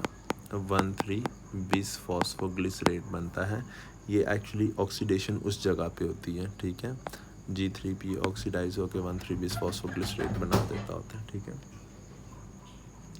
So moving back to, so it is oxidized, glucose is actually oxidized to pyruvic acid, right। आगे देखिए फाइनल इलेक्ट्रॉन एक्सेप्टर बेटा बहुत MCQ प्रैक्टिस है आपका। ऑक्सीजन फाइनल इलेक्ट्रॉन एक्सेप्टर के तौर पर काम करता है। कहता है water is present in all living system as a universal solvent because of polarity. Again book में मेंशन आपने पढ़ा हुआ है, आपको प्रैक्टिस करवाई है। कहते हैं which one of the following sugar molecules are condensed as a sucrose. आपने देखा स्ट्रक्चर भी बना के हमने देखा, glucose, alpha glucose and beta fructose बेटा कंबाइन करते हैं तो सुक्रोज बनता है with 1,2 glycos with alpha 1,2 glycosidic linkage. कहते हैं integrity of the protein is in the bilayer of the cell membrane is due to integrity of membrane का क्या मतलब होता है? Now let's talk about integrity of membrane. बेटा ये आपको ज़रूर फ़ौरन से बात क्लिक की होगी पेपर के दौरान भी कि इंटेग्रिटी ऑफ मेम्ब्रेन आपने क्या पढ़ा था कि जो हाइड्रोफोबिक एक्सक्लूजन्स होती हैं, हाइड्रोफोबिक एक्सक्लूजन्स, उसका आपने एप्लीकेशन पढ़ी थी कि इससे इंटेग्रिटी ऑफ मेम्ब्रेन जो है मेंटेन करने में हेल्प मिलती है। ये बात आपने पढ़ी थी, राइट। अब बेटा हाइड्रोफोबिक एक्सक्लूजन होती क्या है कि आपने पढ़ा कि जब लिपिड का एक ड्रॉप जो है वो ऐड करें, ये लेट से बीकर है और बीकर में वाटर है, और वाटर के अंदर if we add droplets of lipid so they combine to form large driplet droplet, ठीक है। तो इनका सरफेस एरिया रिड्यूस हो जाता है, right. This is hydrophobic exclusion. तो इसमें क्या कह रहा है बेटा, reduction in the contact between the water and lipid, ठीक है। आगे देखिए, इंक्रीज तो नहीं होता ना बेटा सरफेस एरिया, जो बड़ा ड्रॉपलेट बन रहा है तो कॉन्टैक्ट एरिया डिक्रीज़ हो रहा है क्योंकि सरफेस एरिया डिक्रीज़ हो जाता है, राइट। सो बाकी मेरे ख्याल एक्सप्लेन कर डिस्कस करने की भी ज़रूरत नहीं है, सीधे सीधे एमसीक्यू है तो अल्फ़ा होना चाहिए इसका। 170 में बेटा कितने कहता है, how many involve in making proteins, 25 are involve in making proteins. 20 जो है ये हमने देखा मोस्ट कॉमन है, ठीक है, जो कि ह्यूमन से भी 20 होते हैं। कहता है एंटीकोडोन लोब बेटा in the transfer RNA complementary in the messenger RNA इस, आपने देखा 3 लूप्स होते हैं बेटा इस तरह से, we have 3 loops like this. और 3 लूप्स में हमने क्या देखा, एक साइड पे बेटा क्या है, डी लूप है, थीटा लूप है, और इसको मिडल लूप भी कहते हैं और एंटीकोडोन लूप भी कहते हैं। So this should be the Charlie which is a middle और एंटीकोडोन लूप। कहते हैं individual chemical property of the amino acid in determine by which one of the following. बेटा सारी चीज़ें तो सेम रहती हैं अमाइनो एसिड में, ठीक है, alpha amino group carboxylic group, लेकिन एक ही चीज़ डिफरेंट होती है जिसकी वजह से केमिकल प्रॉपर्टी भी डिफरेंट होंगी, जो इसका आर ग्रुप है। आर ग्रुप में जैसे हमने देखा कि अगर आर ग्रुप में एंड में आपने देखा सारी तीनों चीज़ें सेम आर ग्रुप में, जैसे आपको पढ़ाया था कि अगर कार्बोक्सिलिक ग्रुप आ गया तो that's gonna be acidic amino acid, acid की तरह बिहेव करना शुरू कर देगा केमिकली। और अगर इसमें अमाइनो ग्रुप आ गया आर ग्रुप में, ठीक है, तो ये बेसिक अमाइनो एसिड हो जाएगा, बेस की तरह रिएक्ट करना शुरू कर देगा, ठीक है। सो इससे भी आपको आइडिया है डेल्टा। नाउ कहते हैं identify the organic that combines with the phosphatidic acid. बेटा फॉस्फैटिडिक एसिड के साथ क्या चीज़ मिलेगी, राइट।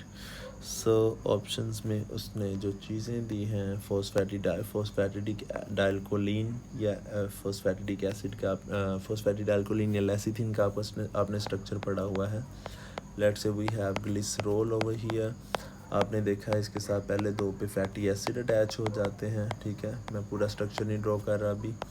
सो यहाँ पे आपने देखा फॉस्फेट है, ये सारा मिला के ये तीनों मिल के क्या बना रहे हैं बेटा, ये यहाँ तक फॉस्फैटिडिक एसिड है, ठीक है। अब इसके साथ हमने देखा था आगे कोलिन अटैच होता है तो it becomes phosphatidylcholine, right. So phosphatidic acid के साथ should be attaching the choline, ठीक है। The biopolymer that make the fungal cell wall is, ठीक है, फंगल सेल वॉल बनाने में काइटिन इन्वॉल्व है, जो कि आगे फर्दर हमने पढ़ा एन एसिटाइल ग्लूकोजामिन से बनाया जाता है। 150 MCQ में कह रहा है the main function of the Golgi complex is lipogenesis, SER का फंक्शन है बेटा लिपिड्स बनाना, प्रोटीन सेंसिस RER का, राइबोसोम्स का फंक्शन है डिटॉक्सिफिकेशन, अगेन SER का फंक्शन है, तो इसका चार्ली होना चाहिए processing of the secretion, cell secretion, ठीक है। So please drop the comment, आपको इसमें कुछ कॉन्ट्राडिक्टरी चीज़ लगी हो, अपने जो भी टोटल मार्क्स मुझे कमेंट्स में बताइएगा कि आपने की कोई चीज़ डिस्कस करनी हो तो कमेंट में ज़रूर मेंशन करिएगा, I will reply to every comment, ठीक है। हम कमेंट्स में भी डिस्कस कर सकते हैं चीज़, ठीक है। सो और ओवरऑल मुझे बताइएगा आपका पेपर किस तरह का रहा, ठीक है, I would really like to know. So hopefully आपका पेपर बहुत अच्छा गया होगा। So this was the biology portion जो हमने डिस्कस किया, और ओवरऑल मुझे बताइएगा कि प्रीवियस पास पेपर से जो आपने कंपैरिजन किया इस साल का, तो आपको कैसा लगा कि नम्स का पेपर आसान था या रिलेटिवली मुश्किल था, ठीक है। चलें दुआओं में याद रखिएगा, थैंक यू सो मच।